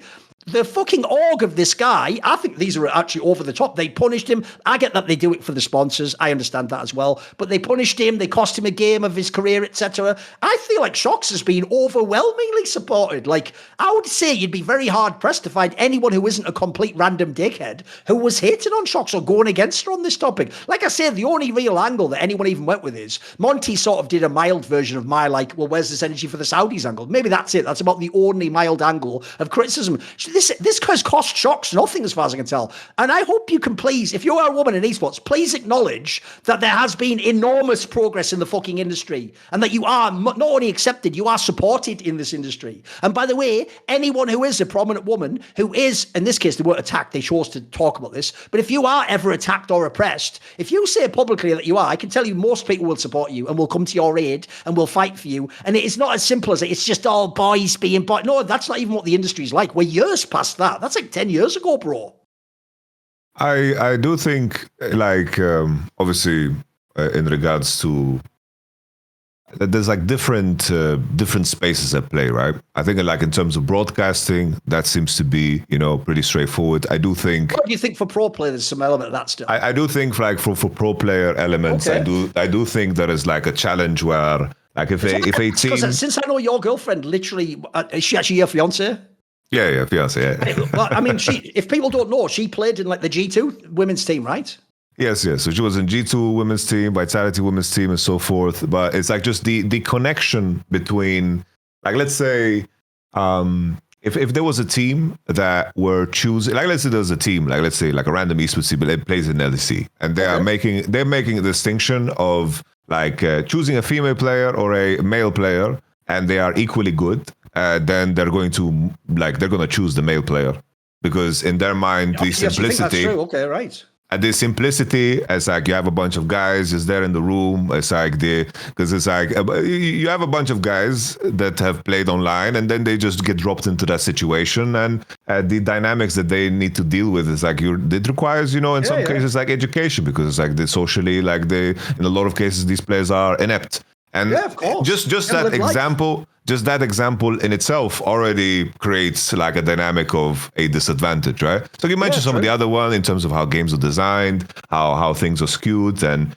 things that are in place. I do think it depends on the space that you're comparing. Because I know for my fiance, it's like she plays and it's like, if she's playing solo queue and she's playing well, or she gets like flamed for no fucking reason, for like the stupidest reasons. Oh, sure. They say that instantly. Yeah. They instantly say, but like if she's performing good, it's like, oh, she must be a trans woman. Like they go in these angles, and they're experiencing a lot of bullshit like men don't experience. I can imagine also from Shox's side that there's on her journey to become like the broadcaster of the decade. I'm sure she has dealt with shit that was very, very unique to her being a woman too, you know, on her journey up to that, you know? This might be an interesting anecdote for you. Do you know who actually gave Shox her first break on camera, Yamato? Was it SK Gaming? It was Thorin. Oh, You've never heard that before, have you? You never heard that before, have you, Yamato? No, I haven't. No, it's weird that, because you've seen a bunch of interviews Shox has done about her career, right? I don't know what you're referring to, bro. I'm out of the loop. I'm going to guess over your life, you have seen interviews where Shox talked about her career and her story about how she got to start with SK Gaming and then did all it. You've probably seen interviews she's done before, right? For me, it's more like I'm so closely connected because I work on the LEC broadcast on the LEC, and I remember her being an SK when I was competing. Essentially, you know? I will say this is actually also a reason I take umbrage with this topic. So remember, I'm presented as the most evil right-wing misogynist of all time to ever work in esports. So why would I give a woman a chance on camera who's never done anything on camera before? Doesn't make sense, does it? Also, here's a very interesting detail for people like Shox who are talking about dangerous rhetoric. Imagine going for the rest of your career when, by the way, notice I didn't say I made her or I'm the reason she's successful. I said a literal fact. I'm the first person to give her a break on camera. What happened was I was the editor-in-chief of SK Gaming, one of the biggest gaming websites in the world that used to get millions of hits a month. And what happened was, towards the end of my tenure, we tried a role where before that I was basically like the fucking star of the show. I did like most of the news posts and most of the articles, and I was the editor-in-chief because at the time I wasn't very good like socially. And then what happened was we brought in a whole team of people. So instead of just having like me for CS and then one person for Quake and one person for League of Legends, we brought in like, I'm going to say like 20 people. So what we did was I had to learn essentially how companies recruit people. We recruited like, let's say 20 people. And everyone initially was like a trial news poster or whatever, to see if they were good at the job or they could do it or whatever. And then the idea was after the trial, I think it was a couple of months, you pick who stays. It's like interns, and the ones who stay become the real people that you then build up, etc. And so what happened is early on when we had like 20 people, by the way, including like Curly Chan, the Bulgarian girl from League, who later became I think she's still at SK now. She became the SK editor for many, many years. And all these people were in this group of trial news posters. And what happened was we had a call one day, a work call with all the staff in, and I was running this call, and in the call I said at the end of the call, by the way, my specialty is content and features. Like back then I was one of the most famous writers in the history of esports, interviewers, etc. And so what I said was, if anyone out there of you doesn't want to just do news posts, you actually have like an article you'd like to write, or you want to interview a player, maybe an SK player, by the way. I said basically you don't have to do it now in the call because you might feel nervous in front of people, or maybe you might feel like people think you're arrogant, that you have an idea. I said just message me after the call privately, and what we'll do is we'll have a conversation about it, and what I'll see is, can I somehow help you do that feature? It could be a written feature. Like I say, I could maybe get you an interview with an SK player because they're on our team, obviously. Maybe I can even tell you how to do a video or something. And what happened was Shox messaged me after this call and basically said, I think she said something like, I've done some sort of like, I think she said in the past she'd done something back in Belgium or something. She basically said, I remember this line. She said, I think I would be good on camera. And I was like, okay. And so basically what happened was we set her up with a little show. I can't remember what it was called, like SK Inside or something. It was called something SK something. And basically it was just her like a little news desk. And she sort of like gave her take on a bunch of things that happened. And by the way, you could, even though she was nowhere near her level now, you could already see it from that alone. Like, first of all, appearance looks good, presentation's good. But if you don't know, at the time, she already, people don't know Shox's age. She already is someone who'd done a whole bunch of like real life jobs and lived a whole life in gaming. And she actually is from gaming, if people don't know. She hadn't just joined esports. Then she'd be like an Unreal Tournament was her game. Unreal Tournament, not Quake. 10 years earlier, though, when she was a teenager. So she actually was like an original, authentic gamer. That's the end of my participation. But I'll just throw this out there. One, that if we're in such a horrible, patriarchal, evil, misogynist regime, why would I give you a spot then? In this analogy, by that logic, why did I pick the man? Because life isn't that simple. It's not that reductive. People are more complex than that. Then simultaneously, I'll just put this out there. If you're going to be Shox, there's only a very minor point to make, but I think it's worth making. Could you imagine if the roles were reversed, Yamato? Could you imagine if a woman gave me my start in the business, and then every interview I intentionally didn't mention that woman? And I just said, I just started at a site. And then later I became, because I'm telling you, Yamato, I've seen a million interviews of Shox. She has never once, ever, as far as I know, on record, ever acknowledged I gave her that shot. Ever. Now, this is not some big deal here, but I'm just pointing out, The industry is not the way people present it as. It is not at all. I actually have the totally opposite perspective. I agree with you. I don't know the pro side, so I can't speak to like women in league trying to become pros or CS. I only know like, I don't know any of the league pros who were women. I know some of the old school Counter-Strike pros, the Miss Harveys of the world, etc., who's actually on FlyQuest, funnily enough. That's also, by the way, as a quick aside, why Bwipo was really stupid making comments in this particular context. If you don't know Yamato, FlyQuest is probably the most legendary org outside of G2 for supporting women, in specifically in Counter-Strike. Like, they are the ones that had the project made by Miss Harvey, who's a legend of women Counter-Strike, called FlyQuest Red, where for years they supported women, even when actually all the other orgs, the tournaments weren't there, the money wasn't, they were always doing it because it was like, FlyQuest's thing, people remember. When they first came along, they were all about like recycling and shit. So they were always about social issues. So already that was a bit of a silly angle there. Like, you picked the wrong team to do that on, mate. You're not on some trash-talking FaZe Clan or Sentinels or something. But yeah, I'm just pointing this out there. I just think like, it's funny how people paint the whole industry though, because you could certainly point out things you're annoyed at, point out things you think are fucked up, but don't, in the same way, think of the irony of this, in the same way as you don't want Bwipo's comments to tar how everyone sees women, be very careful in your position that you don't tar the whole industry. Just because some men said something you don't like, you don't present every man as some fucked up patriarchal, no, that's not the industry we're in. And if we are, by the way, as shown by this, other people in the industry want to know where there's problems and they want to help and they want to see if we can fix them and we can make progress, etc. I think that's, like I said, it's a complicated topic, mate. There's a lot going on there. Yeah, it's like there's very different like industries within the industry, right? And I think absolutely. Like navigating it, and there's also it's like even the last 10, 15 years, it's like so much.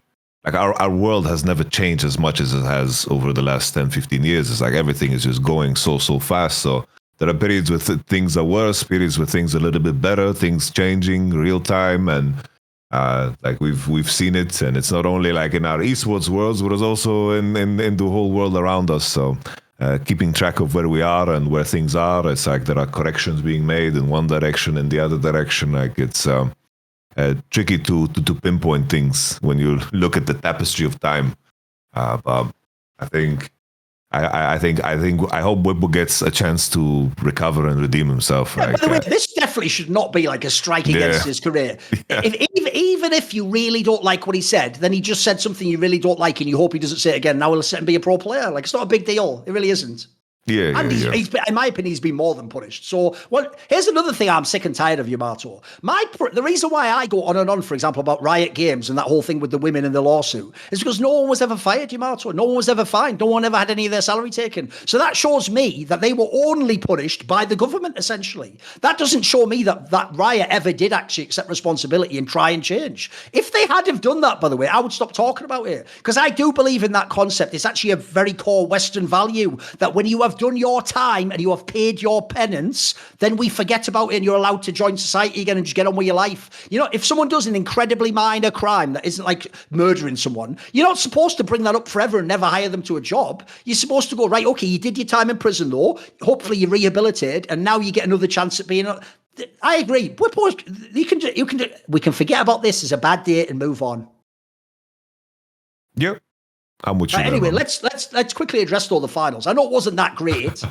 Wasn't, unfortunately, like I say, unfortunately, here's the thing, there never was going to be a great final. I thought even if Shopify made it there, they'd also fall. Like, again, finals, like I said about that conversation about player, finals are a different beast, mate. So for me, FlyQuest was always going to win this one. I was actually, much like the Bwipo comment, somewhat shocked how Dhokla played against Bwipo. He wasn't that bad, actually. He had some fucking good matches. So, look, FlyQuest, obviously, this has been a one-team region for a fucking while now. They are the best team. It's just clear, right? 100%. I think now we've waited. It's like ever since C9 started, like ever since C9 dropped like games and lost against Shopify Rebellions, like the region just like all the excitement was gone. There was no build up or ramp up towards a C9 rematch. There was nothing. It never happened. And with that being said, like FlyQuest is just above and beyond better than everybody. It's like Quad is also starting to play well again. He's also coming back to form, which makes things a lot easier. Inspired is just, Tarzan in the LTA. It's like we said it the last time, and I'm still stuck on that experience. Like if he could speak Korean fluently, how would he play on How Alive? Like that's now I'm still stuck in that dream, in that imaginary state there, Thorin. So I think, not much to add about the finals. I think it is what it is. Like, Flag was just above and beyond the best. But I do think that the 100 Thieves is going to be a solid second. And, props to them. They're a guest team. They're piecing out. And they are probably going to end up at the World Championship as the final one, which, on the topic of continuity, is just, that's terrible for the league. It does make the league league. look stupid as fuck, doesn't it? I know. It just does, unfortunately. Because I'm with you. Look, I'm certain FlyQuest are going. I also just think, let's be real, there's a very good chance also that Under Thieves can go. Yep. Yeah, totally plausible. And it's the only thing that is left lingering for me is who's going to pick up Quid? Are we gonna have Team Liquid Quid next year? Because that's like, By the way, if we don't, I want to make an obvious point. I hope people are thinking about, why not import this guy to LEC? This guy could definitely play on a team in LEC. He's good. Listen, he's not as good as Quad and other like Thanatos type player. Like, but he's better than the local talent. Put it that way. I was like, if Navi made a move for a Quid, like, I wouldn't be mad. I wouldn't be mad at all. Like, that's not interesting enough. Pop him in a Rex or something. There you go. We're cooking then. Yeah. They're lacking there. Yeah, fucking Camilo. The problem is, obviously now, if people don't know, nobody actually qualifies to Worlds from LTA North. North, remember, is just a division, even though I know it's confusing. It's not actually its own league. What you do is now you go to the regional, which combines the top 3 teams from the South and the North, and then 3 teams go to Worlds. Right? The obvious issue here is this.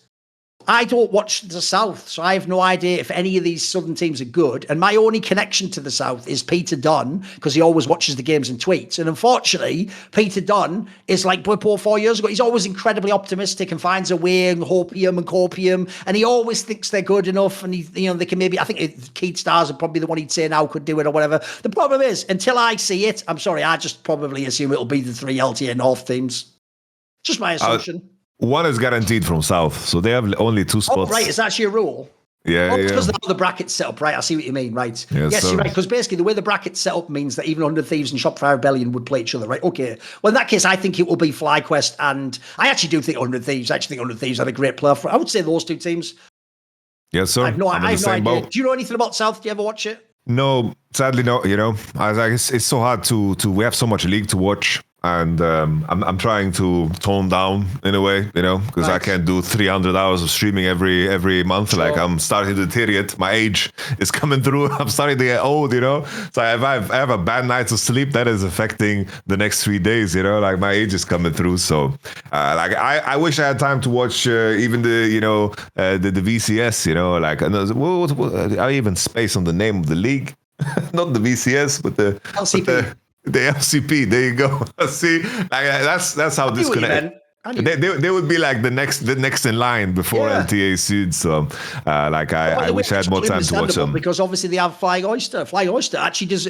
They've actually, as I said, all those parts, they've earned us having to pay attention to them because they're actually really fucking good. Yep. And you can even argue LCP's even better now because they've got that whole thing with fucking Maple and them coming back and all that shit. Like, it's fucking dope. Casters there. It's actually sort of slowly become a more interesting league. Look like that was a dead end. It's like gaining life back again. No, we should do good on our promise because we did say we're gonna pay attention to them when they do some work. I'm gonna go have a look and maybe we can have a small segment on what they are doing. A little check-in. The finals or something. Yeah. And by the way, we will definitely before Worlds do another mega preview where we'll bring someone on. Maybe it'll be Vesti on again. We'll bring a guest on that knows that aspect and can tell us how they're gonna do. Because by the way, if people forget, he did predict that both Flying Oyster and Gam though would be better than people thought, and they were. Remember, Gam was fucking giving the work to like G2, etc. That was insane. So fair play. He actually was right on that one. Okay, here's the thing, Yamato. Since we're talking about social media, algorithms, I know that most people love on social media a ratio. Where most of the people show that they actually don't agree with what's going on or they agree with something else. They love a ratio. Well, you know what? 91% of customers say they feel healthier eating with HelloFresh. Also, people really do care. On adverts where they're like 9 out of 10 dentists recommend. Well, do you know what? 9 out of 10 who use HelloFresh say dinner is more delicious with HelloFresh.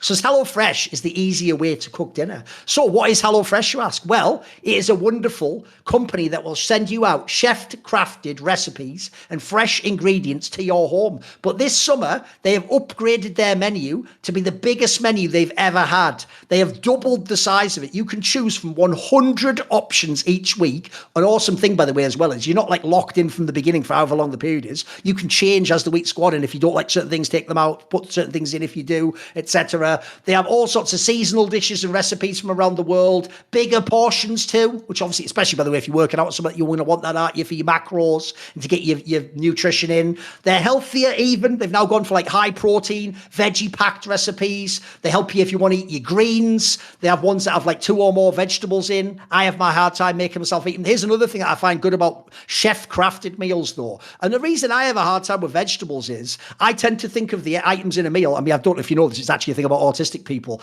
We tend to eat our food separately. Like we eat like the meat first and then that. So unfortunately, if I don't like vegetables, I would just exclude them. What I've learned is you need to find dishes. It's often actually Oriental or like Asian dishes that are like this. It's often, you need the dish where the vegetables like blend with the flavor of the meat and whatever else there is and like sort of complement each other. And maybe on its own, you wouldn't like that vegetable. It's actually why, if people don't know, a proper like Turkish kebab is mega. It's better than a Western doner kebab because a proper Turkish kebab, mate, comes with like veg mixed into it, like little bits of stuff that I don't even know what the vegetables, but you put it all together, you're like, fucking hell, that's incredible. It's all the flavor profile. So they have that at HelloFresh. They've nailed it. They have steak and seafood recipes delivered every week for no extra cost. There's now 3 times more seafood on the menu at no extra cost. If you like seafood, awesome. If you don't, the menu's huge, so you'll easily be able to avoid seafood if you do.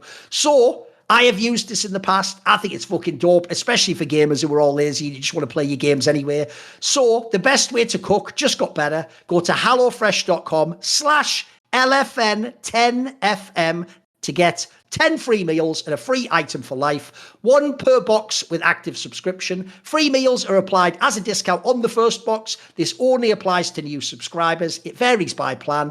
hellofresh.com/LFN10FM to get 10 free meals and a free item for life. Thank you to HelloFresh for making our finances more delicious and larger, and hopefully they can do the same with your meals. Shout out HelloFresh and anyone who uses it. Obviously, if they ask, tell them we sent you, all that jazz. Right, let's talk about the last region, the home region. Oh, there's 2 actually. So here's the thing. Luckily, there's not as many games in these regions, so I actually saved them till the end. And don't worry, I've got my eye on the clock. I have to go earlier than you, mate. So don't worry, we're all going to get there in time. Don't even worry about that, homie. I've got you on that one. I've got you covered. So here's the key thing is, I think first we just talk about LCK because there just wasn't many games in this. And it's more like the main story in LCK is this. First of all, as I said last episode, they had actually made the mistake, Yamato. They've now updated it. If you now look on the game PD, it does say selection after the first round. Yeah, reseeding. At the time we looked at this last week, it did not say that, guys. So actually we did think, like, holy fuck, does T1 just get knocked by Gen G immediately? No. It was the usual thing where after the first 2 matches, the higher seed Gen G picks. And obviously in this case, when it's T1 or KT, they pick KT for obvious reasons. That's the most beatable team. By the way, it would essentially be suicide to pick T1. They're probably the second best team. But these first 2 matches, here's the thing, Yamato. KT BFX, I feel like we can knock this one out pretty quick. FearX was never going to win this series, mate. That was just implausible they even could. Even in the lower group, they would only get like the odd BO3 upset. They weren't like even the top team. They were just all right. So my problem is I never ever thought, and also, actually, KT in the last, I'm going to say, like 3 weeks, it feels like they've actually leveled up a little bit. It's not only the BDD show, although, by the way, it is the BDD show every fucking time. Like, he really is playing some, like, fucking world-class League of Legends. So, I don't know about you, but I thought that was always going to be a win. In fact, I even did pick it to be 3-1. I figured KT probably lose a game, but surely they win this at a canter. What do you think? Oh, definitely. I just to hammer home the point, I think that game 2 was like a great example of how far KT has gotten, because there was like moments where like BDD like got caught off on the bot tower before like an Atakan, and his team just took it home in a 4v5. You know, it's like Yoktam was like popping off on his Zaya. You had Peter on his like Rakan also popping off. I do think that everyone we're getting some texture to this team, you know, more than just BDD. BDD still playing out of his mind. Like the Tristana game was pretty damn solid, but then you had like Cuz stepping up on the Silas, finding some team fight angles with the Skarner ults, and same thing with Perfect. I think there's things that are positive that you can say about his teammates, and I do feel like all of the players outside of pretty much, like outside of BDD are having like breakouts in terms of what their potential ceiling is. Cuz and Yokdam, they've had moments in their careers where they've been good, Cuz specifically. But in terms of where I would categorize them the last 2-3 years, I do think that they are kind of breaking new ceilings in terms of where the performance is. So KT is interesting. It's interesting. The next round matchup is tough, but they've added some flavor. You know, it's like especially when we see BFX beating DPlus and KT and now beating BFX really easily, and then you have all this math about the next series, which is DPlus versus T1. The DPlus was close to beating T1. Maybe there's a world where things could get interesting. Just maybe, you know? You've already segued into it. Let's just talk about that series.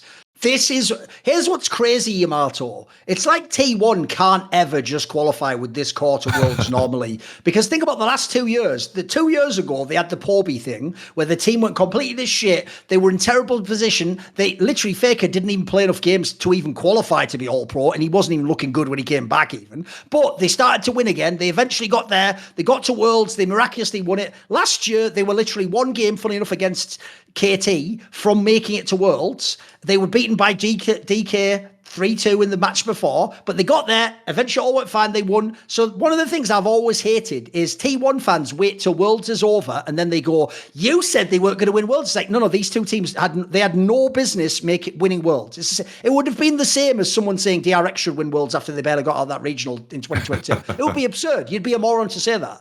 But this year was looking, I've said it on past episodes, this was finally going to be the year where T1 qualified. It was easy. Like I even said, first of all, there was a world where maybe they win LCK this summer. That was like a real plausible logic. Like they were good enough to beat Gen G and they're the only team that looked good enough. And also, it looked like nobody that is called anything other than Gen G had a chance in a BO5 against T1. Nobody, especially because it's only anyone's legend even did it internationally. Like there's no way T1...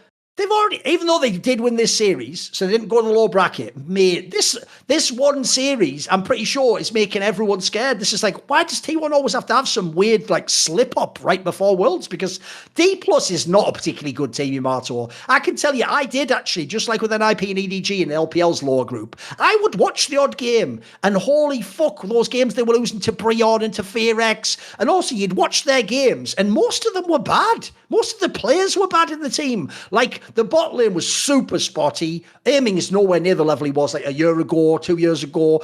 I actually think, and we talked about this one, Showmaker himself's had some fucking hard times. They've just been all over the place. Lucid's just been okay at times, sometimes been good. Like, I do think they're a mess.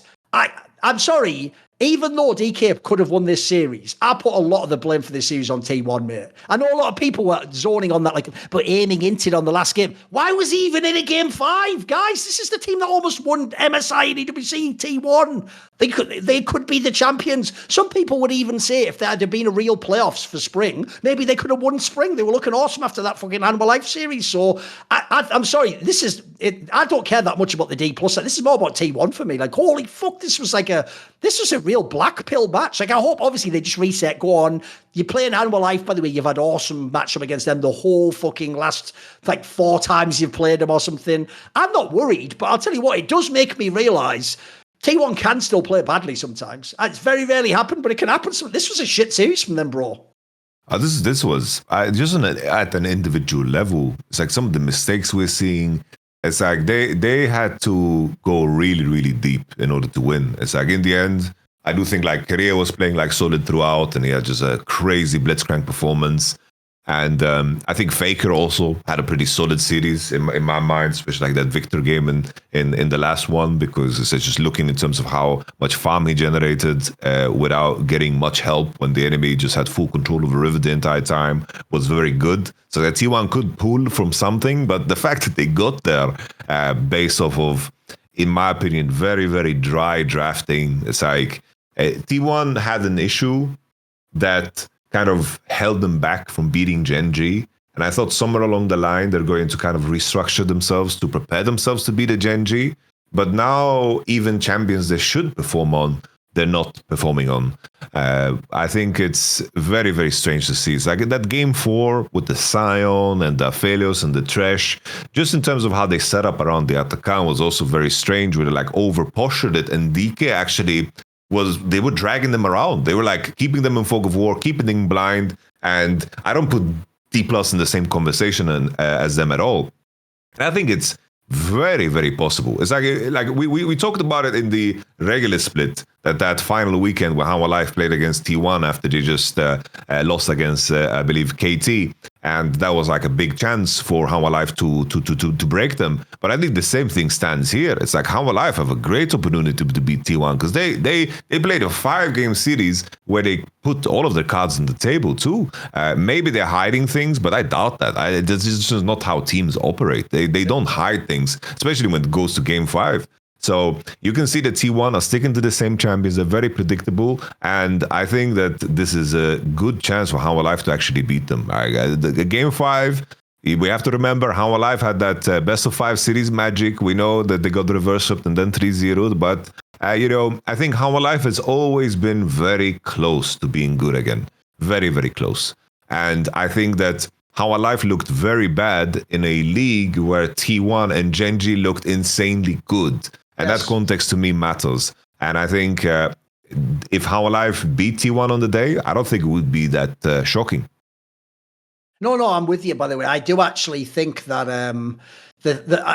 you can use the same analogy we use for top esports. Hanwha Life has like one of, if not the best car. Like I think it's only now, by the way, that Doro's awesome and Ruler's great again that you're going to think Gen.G's roster's better. At the beginning of the year, after the Zeus move, Hanwha Life looked like it had the best roster in League of Legends. Like that looked like, holy fuck, this can win everything. That's why when they won the LCK Cup and then won first stand, that didn't seem weird. That seemed like that's what should happen. So the more weird thing is how they've done ever since, like essentially after first stand, they've just been, it's only specifically against T1 and Gen.G, but they're just lackluster against those opponents. Essentially the driver's not doing his job. The fucking car's there. You even see it every now and then from some of the players. Every player can have his big moment. Maybe Peanuts had a harder time. I'll probably put that one. And we've also pointed out many other times, I do think another player that has been made to look worse, not bad, but worse by Phyllis, is Delight.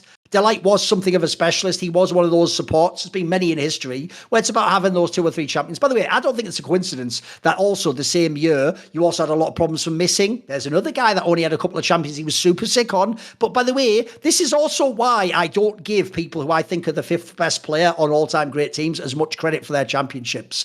Because when you're the 5th best player, sometimes you do just get to play Rakan every game because all the bans go against the carries. You ban out the superstar mid laner or some god-tier jungler who's going to carry the game. Like, so I'm sorry, you do sometimes benefit from that in a way that you don't elsewhere. But I'm with you. The real mistake here is this. Look, don't overreact to the T1 game. It doesn't mean because they did badly against DPlus they're going to lose here. But you have to give Hanwha Life a chance that they can have a glow up too. They can turn up and play to their potential. And this could actually be a banger match. It could just be an awesome 3-2, 3-1 series, blocking forwards. Both teams have, in theory, massive strengths. I am going to favour T1. I think it's just a logical thing to do with how the past matchups have gone. But I'm with you. I don't think you can write this off. I think this could be a great series. Oh, I think it could line up to be a banger. Like Hanwha Life, I think if anything, like Zeka started playing a little bit better. I think there's been a good amount of distance now since we last time saw Hanwha Life play. They've had 2 weeks. Maybe that's exactly what they needed. But based on what we've seen, I'm with you. I do think T1 should be favored based on history alone, which is like a lot of matchups, a lot of damn games that they played in these last rounds. And I do think it's just important to stay what we just stated. This is still a team that can be damn good. And the distance between them being great and bad sometimes is just a question of figuring out the patch, figure out like things to just shore up your weaknesses so you can highlight your strengths again, because we know the strengths are there. So I do think the mental aspect of it is the thing that we can speculate on. Is just that the BO5s were rough, and the matchup against T1, will Hanwha Life just inherently play worse than those, or will they be able to step beyond that? Because they have experienced both. That's the strange part. It's like they experienced the hero run and also the disaster run. So a big challenge for Dandy and Mowgli. That's going to be the intriguing part to watch here. Thing for me is I feel like it just is obvious we get the top 3 LCK teams as the main teams, and then they have the 4th team as the playing team. The 4th team probably will be KT, which by the way is fine. they're not a terrible team. Like I said, they've had sort of a glow up over the last split and especially the last few weeks. My bigger issue if you're KT and you get the playing spot is I do think whoever the LPL fourth seed is probably better than you. Like if that ends up being IG or whatever, anyone's legend top 8, whoever it is. Like, I think unfortunately the fourth seed is probably better. So I'd say for Korea, maybe number 1 is better than LPL, but I feel like the depth in the LPL is better. So for the fourth seed, I also feel like that's why I'm actually not that. Here's the thing, I don't have any nerves about this playoffs. I'm pretty sure we just get Gen G, Hanwha Live T1 in whatever order, and those are definitely going to be the 3 teams. So I'm comfortable that we can just enjoy the matches and we'll just see what order they go in. At this point, I would be shocked if anyone beats Gen G. I think they're just going to win without losing, mate. I think they're just going to win the whole league.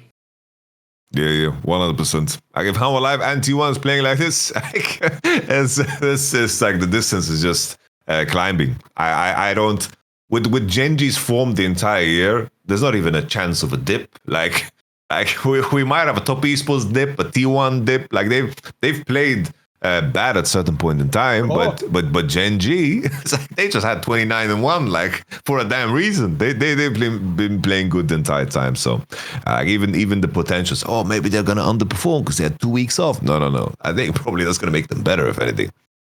Yes. And know that they've watched all these teams. You already seen T1 play an extra BO5. That's actually an advantage. Yeah, you're going to have more information to go off. Senses of their draft priority, etc. I actually think that's probably, by the way, the most underrated thing about Fearless is it's massive to have extra games from an upper bracket, or when you don't have to play like this, you skip ahead. Like that one less game means they have less info on you, but you have more info on what they like. You get their priorities more. So, no, I'm with you.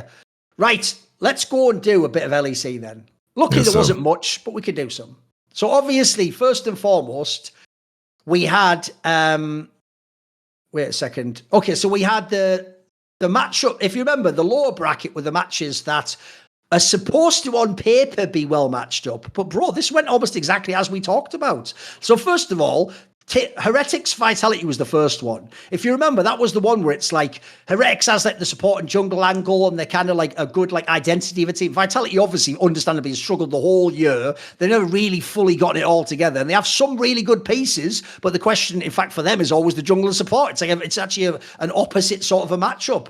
We both did predict though it would be Vitality, and this is why, because at the end of the day, I'm sorry, if you have like a good jungler and support and then you have like some insane carry, you could be an amazing team. If mainly your best players are the jungler and support, there's a reason the other roles are called carries. I'm sorry, they just are. Like, Vitality we're back to the car. We're back to the car, brother. They just have a shitty car.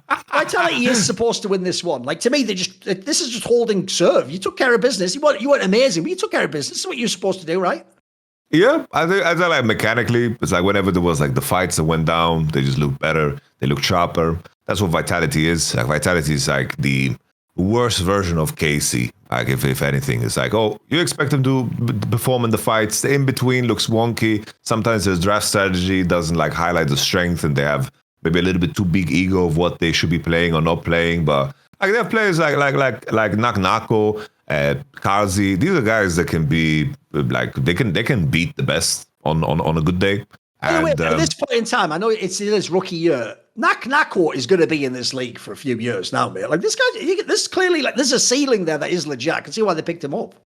100%. I remember like watching even when he was playing the in-houses, like very, very early on before he got the invitation to join Vitality. It's like he was laning really, really well against the best top laners. So it was like when Bwipo was around or any other top lane in the like even some of the players that came to visit during the World Championship during Europe, like he was doing good. He was doing really good. But where he was lost always was, should I be on mid wave? Should I be on top wave? How long can I farm? And it was getting caught left and right. But there was like, you could see there's a diamond in the rough because in the lane and mechanically was very, very good. I'm happy to see him perform because usually sometimes those players, they don't tend to, they can't get out of that hole, but he is actively like improving and improving. Like the counterpart could be like someone like Sniper in 100 Thieves that just had his flair about him, but didn't really build on it. He got stuck. Or like a player like Adam is also someone that's like, he has these champions really good on, but where is the progression? It's like if he can add these champions to his pool and do this, then he can be so complete. And rather than his one trick, a pony trick, is rather than him being defined by that, maybe just something that he keeps in his back pocket at all times, and you have to think about it when you draft it. But no, that was not the progression of that. Like Naknako steadily improved, and I'm hopeful for him for sure. then we had what on paper should be a great series, GX versus BDS. It was exactly as we predicted, bro. GX is just so much better than BDS. Is pathetic, mate. Like, I actually feel like if you're GX, you're actually in a really rough spot because you're not as good as you hoped you would be. But you're way better than all these other teams below you. Like, you're just like the ultimate gatekeeper. I mean, the joke is you and Fnatic are the gatekeepers at this point in time for whatever reason. So this is more, again, I'll actually flip the opposite of the T1 series. This isn't that much about GX. This is more like, fucking BDS sucks, bro. Like, this is a bad end to the year. Yeah, it's just so empty. It's just they had to. I like to call it like tightening up, where you accept where you are and you're not gonna try to improve, and you're trying to make the most out of it. And I feel like BDS has been in a state of that the entire year almost, where you had your playoff run, you took a game off of Fnatic in like winter. And that was like the peak with 1-1-3. And then you had issues with your jungler, and then you swapped out, and then you move on. But it was always like you're pressing the panic button so early, the panic button being, all right, let's just scale and do nothing and hope that the enemy falls over. Like, that's not the team you should be coming into summer playoffs. Like, this is the world's qualification. This should be basically the measurement of all of your work the entire year, but they came up with nothing. Like, this is the final test. Like, when coaches say it's like, oh, we're focusing on the development of the whole year and we're focusing on making sure we get the worlds. It's like, yeah, they came up with nothing. Like, I think this is like on Striker's record, like, this is a very, very tough year. The next topic. To me, Striker is BDS, bro. Like, this is the guy who got the whole style. He brought the players through. He developed. If you even enjoy anything about BDS, you have to be a fan of this guy. There's a very interesting drama point this now makes relevant, which is in July, on the 11th of July, it was announced that Striker extended his contract with BDS for another year. Basically, the org said, we want you all the next year. But Striker himself chose to quote retweet that tweet from Shaky Esports. And he said in French, but I'll read it in English. He said, I am the first to be demanding of myself. I am worth more than that, and so is the club. Not here to finish in the top 8. We will qualify for Worlds. And if that doesn't happen, I will propose to the club to terminate the contract at the end of the year. We won't become what we've always fought against. So essentially, Striker implied before this match, and he's now lost it, and so now he has not made it to Worlds, he implied that he will actually go on some like honor shit and go to BDS and go, actually cancel that contract. I don't deserve it. I shouldn't be here as a coach. Thoughts on this? Bro, is he gonna do some harakiri shit? You know, like it's like, I mentioned that him this year he loses a little bit of credibility, and now if he doesn't abdicate, bro, he also loses a shit ton of fucking credibility because you can't be saying shit like that. It's like, especially, it's like you and me are these type of people. As we want to, like, let's say, especially you. If someone says that shit and don't pull through, like, he's gonna be in BDS next year. That's gonna be ugly, you know. Yeah. Like, you're gonna be bringing that up every fucking episode. That shit doesn't fly, you know. I don't know. Maybe he has a different job lined up. Like, who knows? Maybe he rejoins KC. Maybe it's all a strategy. You know, maybe there's something there. I don't know. But if you say something like that, you gotta follow through, no? You gotta follow through. I mean, maybe. I will say, I can't 100% remember. Let me think. What was the fucking reasoning?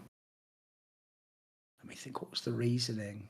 Something I can throw in there in between is BDS is rebranding next year. Maybe that's what's angle. BDS is rebranding next year. Because they're moving on from the name and they have a different name. I know what it was. There was actually a past example of someone making a crazy, but I think two bots. She never should have done this post, in my opinion. Here's a rare example of a woman making a misstep with a post they made. Even though obviously it was a joke, she clearly meant it as a joke. This actually did happen in the past with the French scene. Do you remember? It was in 2021 where Law of the LEC said, also in French, that if somehow Reckless ever left G2 and they got him on Karmine Corp, she said, I will run naked on the Champs-Elysees. And by the way, Reckless went to Karmine Corp. Spoiler, she did not run naked on the Champs-Elysees. I don't even know what. I don't even know if she just ignored it. It was a joke, obviously, but I will just say, I think the same thing. And by the way, some fans did bring that up for years. Like, where's the video? But by the way, technically, she didn't say she'd make a video. She just said she'd do it, wouldn't she? So if you don't live in Paris, you'd be shit out of luck anyway, wouldn't you? So This is why I bring it up though, because I actually do feel like, I don't think he made, pretty sweet, I'll tie this to the Gyotto thing. I do think part of why Gyotto said that was, yes, because of scrims, apparently GX the whole year's mega and they were beating G2. I think that was one reason to say it, but I also think him personally, it was like to light a fire under his team and make them believe, it's a new era, G2's not the dominant team anymore, GX is here to play, I don't think Striker was doing that here. I think he genuinely means it, bro. I think he was actually sort of saying, like, not only am I so confident, but I'm so certain that we have to have a standard at this club of BDS that if we don't make it, basically, then it's on me. Then I didn't do my job and I'll quit then. And I won't make it seem to you fans like, no, what the fuck, we've got inside for another year. No, I agree. If I don't succeed, if I don't get us to Worlds, I'll leave. Now, I will say, I think it was a really stupid tweet though. And here's why. Because at the time he made that was in July. If you'd have said that at the beginning of the year, okay, I get that. Mate, this roster's not coming third in the LEC. Come on. Even best case scenario, you're going to come like 5th to 6th or 4th. By the way, 4th would have been miraculous. You would never come in top 3. Like, we're in a world where Karmine Corp and Fnatic's not going, for fuck's sake. They had like the 2 best rosters in the league. Like, there's no world you were at. So, sadly, essentially for me, he made the stakes too high on the bet. And as the old saying goes, now his body has to write a check, has to cash a check that his mouth wrote. Like, yeah, he's made, and I think that sucks, because here's the thing, I actually think this is bad for everyone, Yamato. I don't know if they can get a better coach than Striker for BDS. I don't know if Striker can get a better org than BDS to be in. So, unless he's going to like Fnatic or something, I think, even though you said it, here's what I think you should do. Because here's where technically there's an out. I always study language, Yamato. I listen to what people say and I try to understand. He did not say, I will leave BDS if we don't make it. What did he say? He said that he would tell his bosses to terminate the contract. Now, if his bosses go, no.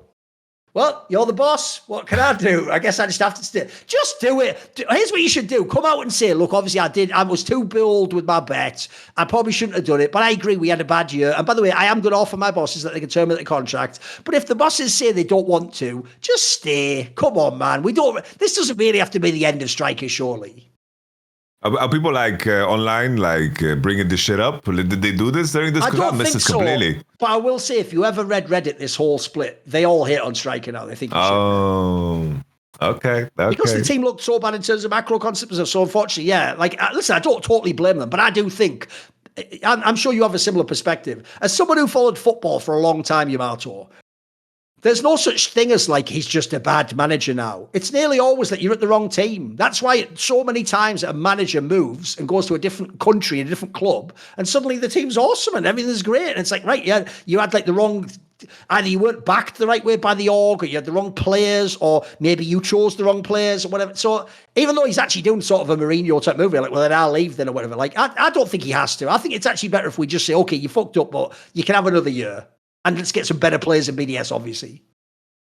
It's like, I think I would be surprised if the league universe, like the LEC universe, like they would just forget about this. But we will bring it up on every episode. Absolutely. Next year. Absolutely.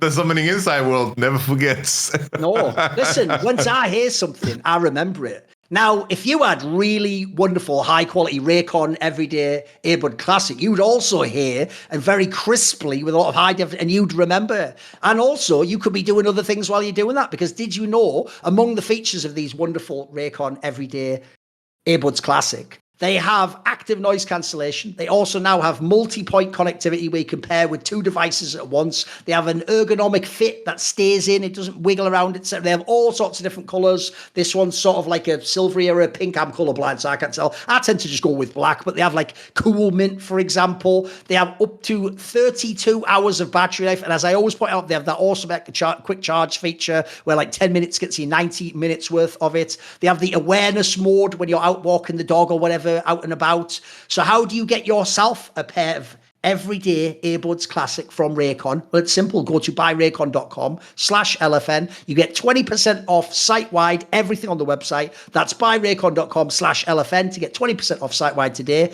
What do you think I will say third? buyraycon.com/LFN. There you go.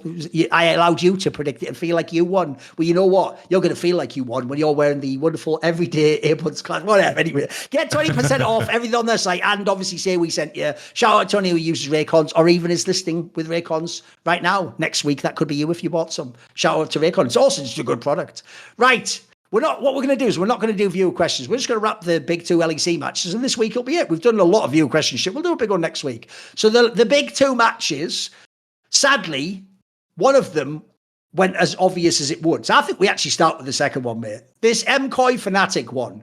This is exactly why even though I'm a massive fan of Upset and I like Razork and I like some of the aspects of the Fnatic team, this is why I said I have to take Koi. Because Koi is a real team, bro. One of the, I'll tell you who. If we're going to diss people like Striker and Gyoto when they have their failures, here's one thing we never do.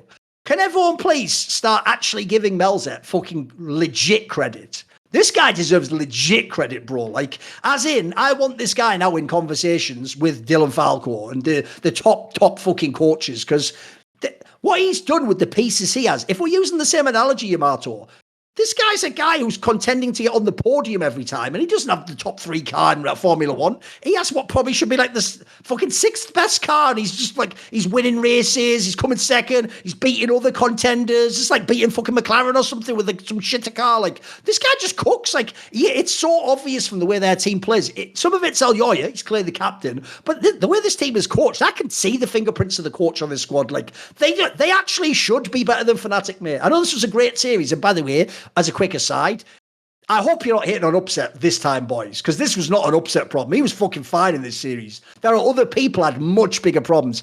Your boy in top lanes, an obvious one. There were people had some nightmare games in this one. So what are we thinking of this one from either side? Koi beats Fnatic 3-2. What do you think? No, before I wanted to just jump on the coaching point, and then follow up with the series, because I mentioned with BDS, it's like the progression.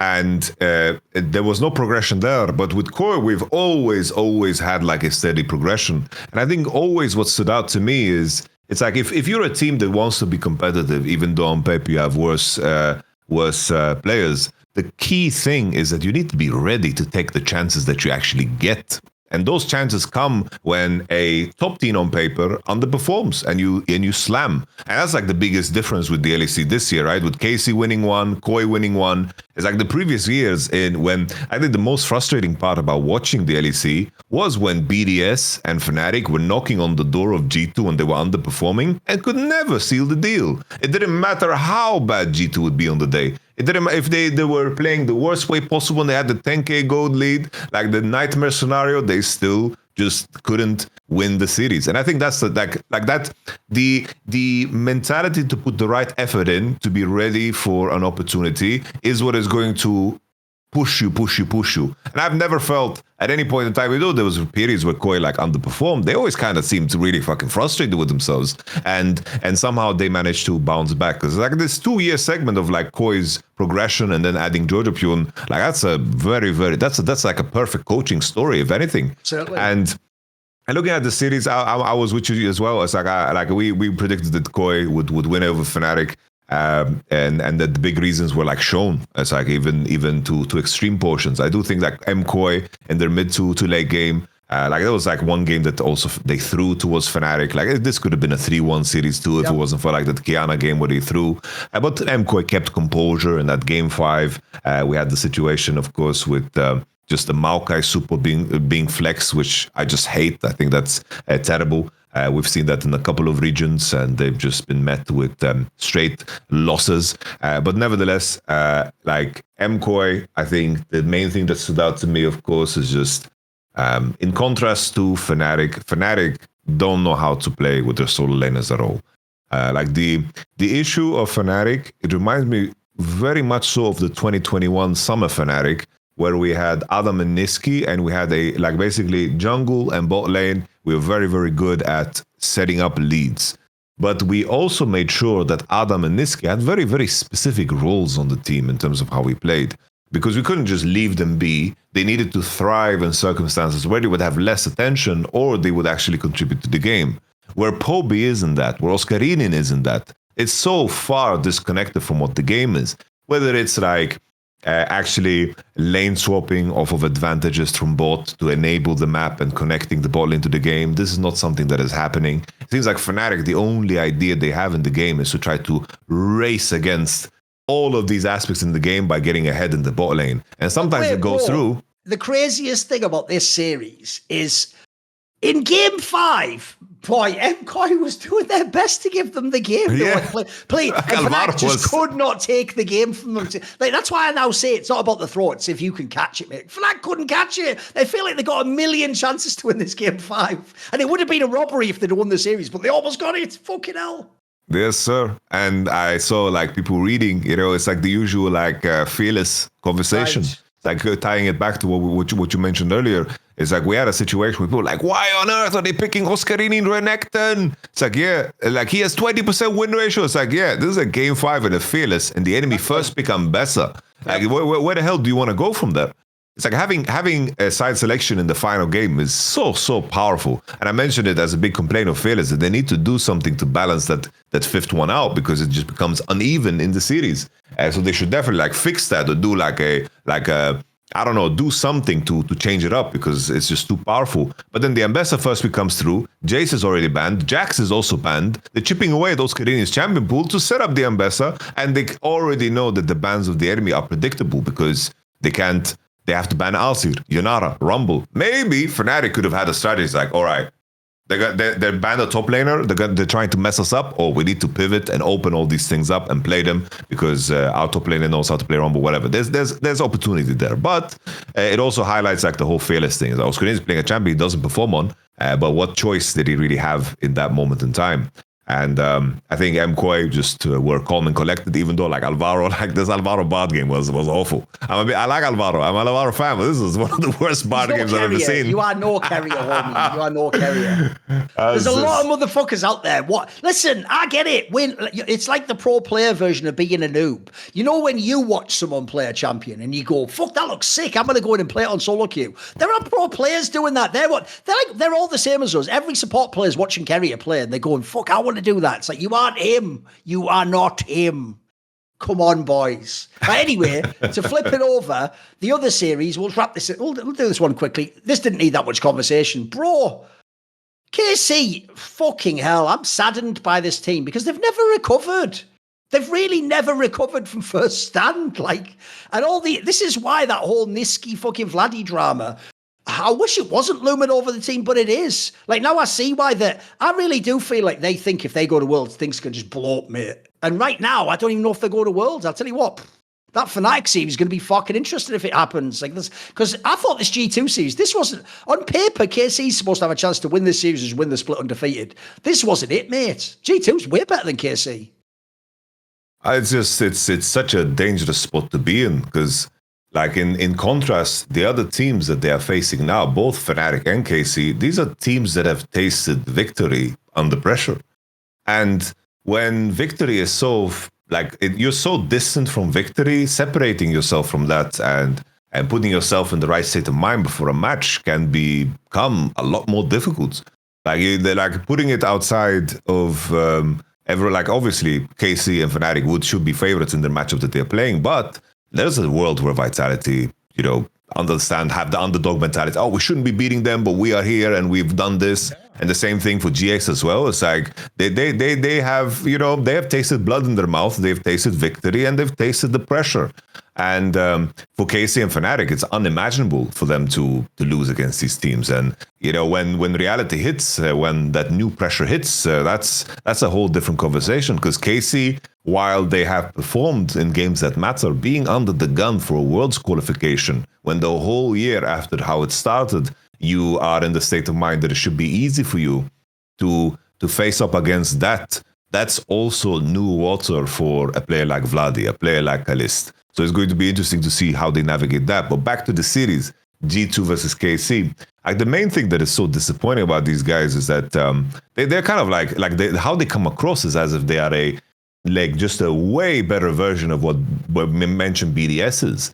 There's so many moments in the game where they have opportunities where they're they have an opportunity to fight on mid and then they just don't take it and they're so timid in their approach. And G2 is oh, We spotted 4 or 5 people and they're not engaged, not doing anything. We can just push the side waves. KC just being pulled around. And any fight that happens because G2 choose it to happen. Whether it's a gank, a 3v3, a 5v5, G2 decide all conditions. And the only game that G2 lost was that game 1 is because in the team fighting, they just didn't have, enough steam. Like they had the Poppy, Kled, LeBlanc, and the LeBlanc that just couldn't do super much against the KC composition that was just a team fight composition. KC was also behind in that game, but luckily the power of the team fight comp just was enough for them to pull through. And they had champions that could play in isolation. If anything, that just showcased how damn good Kana is, because he played the Rumble against the Kled and the Poppy and the LeBlanc and didn't die at all. He was like a solid mountain and destroying the Kled in lane, while in other cases, if he picks Kled into Rumble players in this region, he walks over them and the inexperience shines through. So Kana just carried that game in my mind by never giving any opportunity to the enemy. But that's what KC is. It's like KC can win if they draft champions that play in isolation, and then they just come together and have a good team fight. But if they play a team against a team like G2, they are going to, of course, struggle. But luckily for KC, G2 is the only team like G2 right now in the league.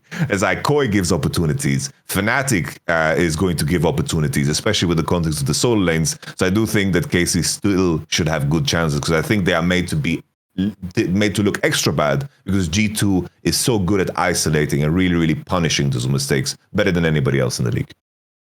I mean, as of right now, unless MKoi really pulls out some like clutch ability, cleans up the macro, G2 is going to win the league. It's actually going to be what you talked about in the past already, which is we're going to get 3 different winners, and G2 finally powers up by the summer split and the wins. And then for Worlds, it's going to be interesting, because actually, I mean, obviously the craziest angle here now, but we'll just end it here. We've got to end the show. We've got to go on. Is obviously now there's a world where maybe one of Fnatic and KC isn't going. And if that's not KC, holy fuck. By the way, it's already bad it's not Fnatic, because Fnatic always goes to Worlds historically, but KC was the best team in the winter. It would be nuts if they don't go to Worlds. They already missed fucking MSI. Like, that would be so bad. But we'll talk about that on the next episode of Summoning Insight. See you then.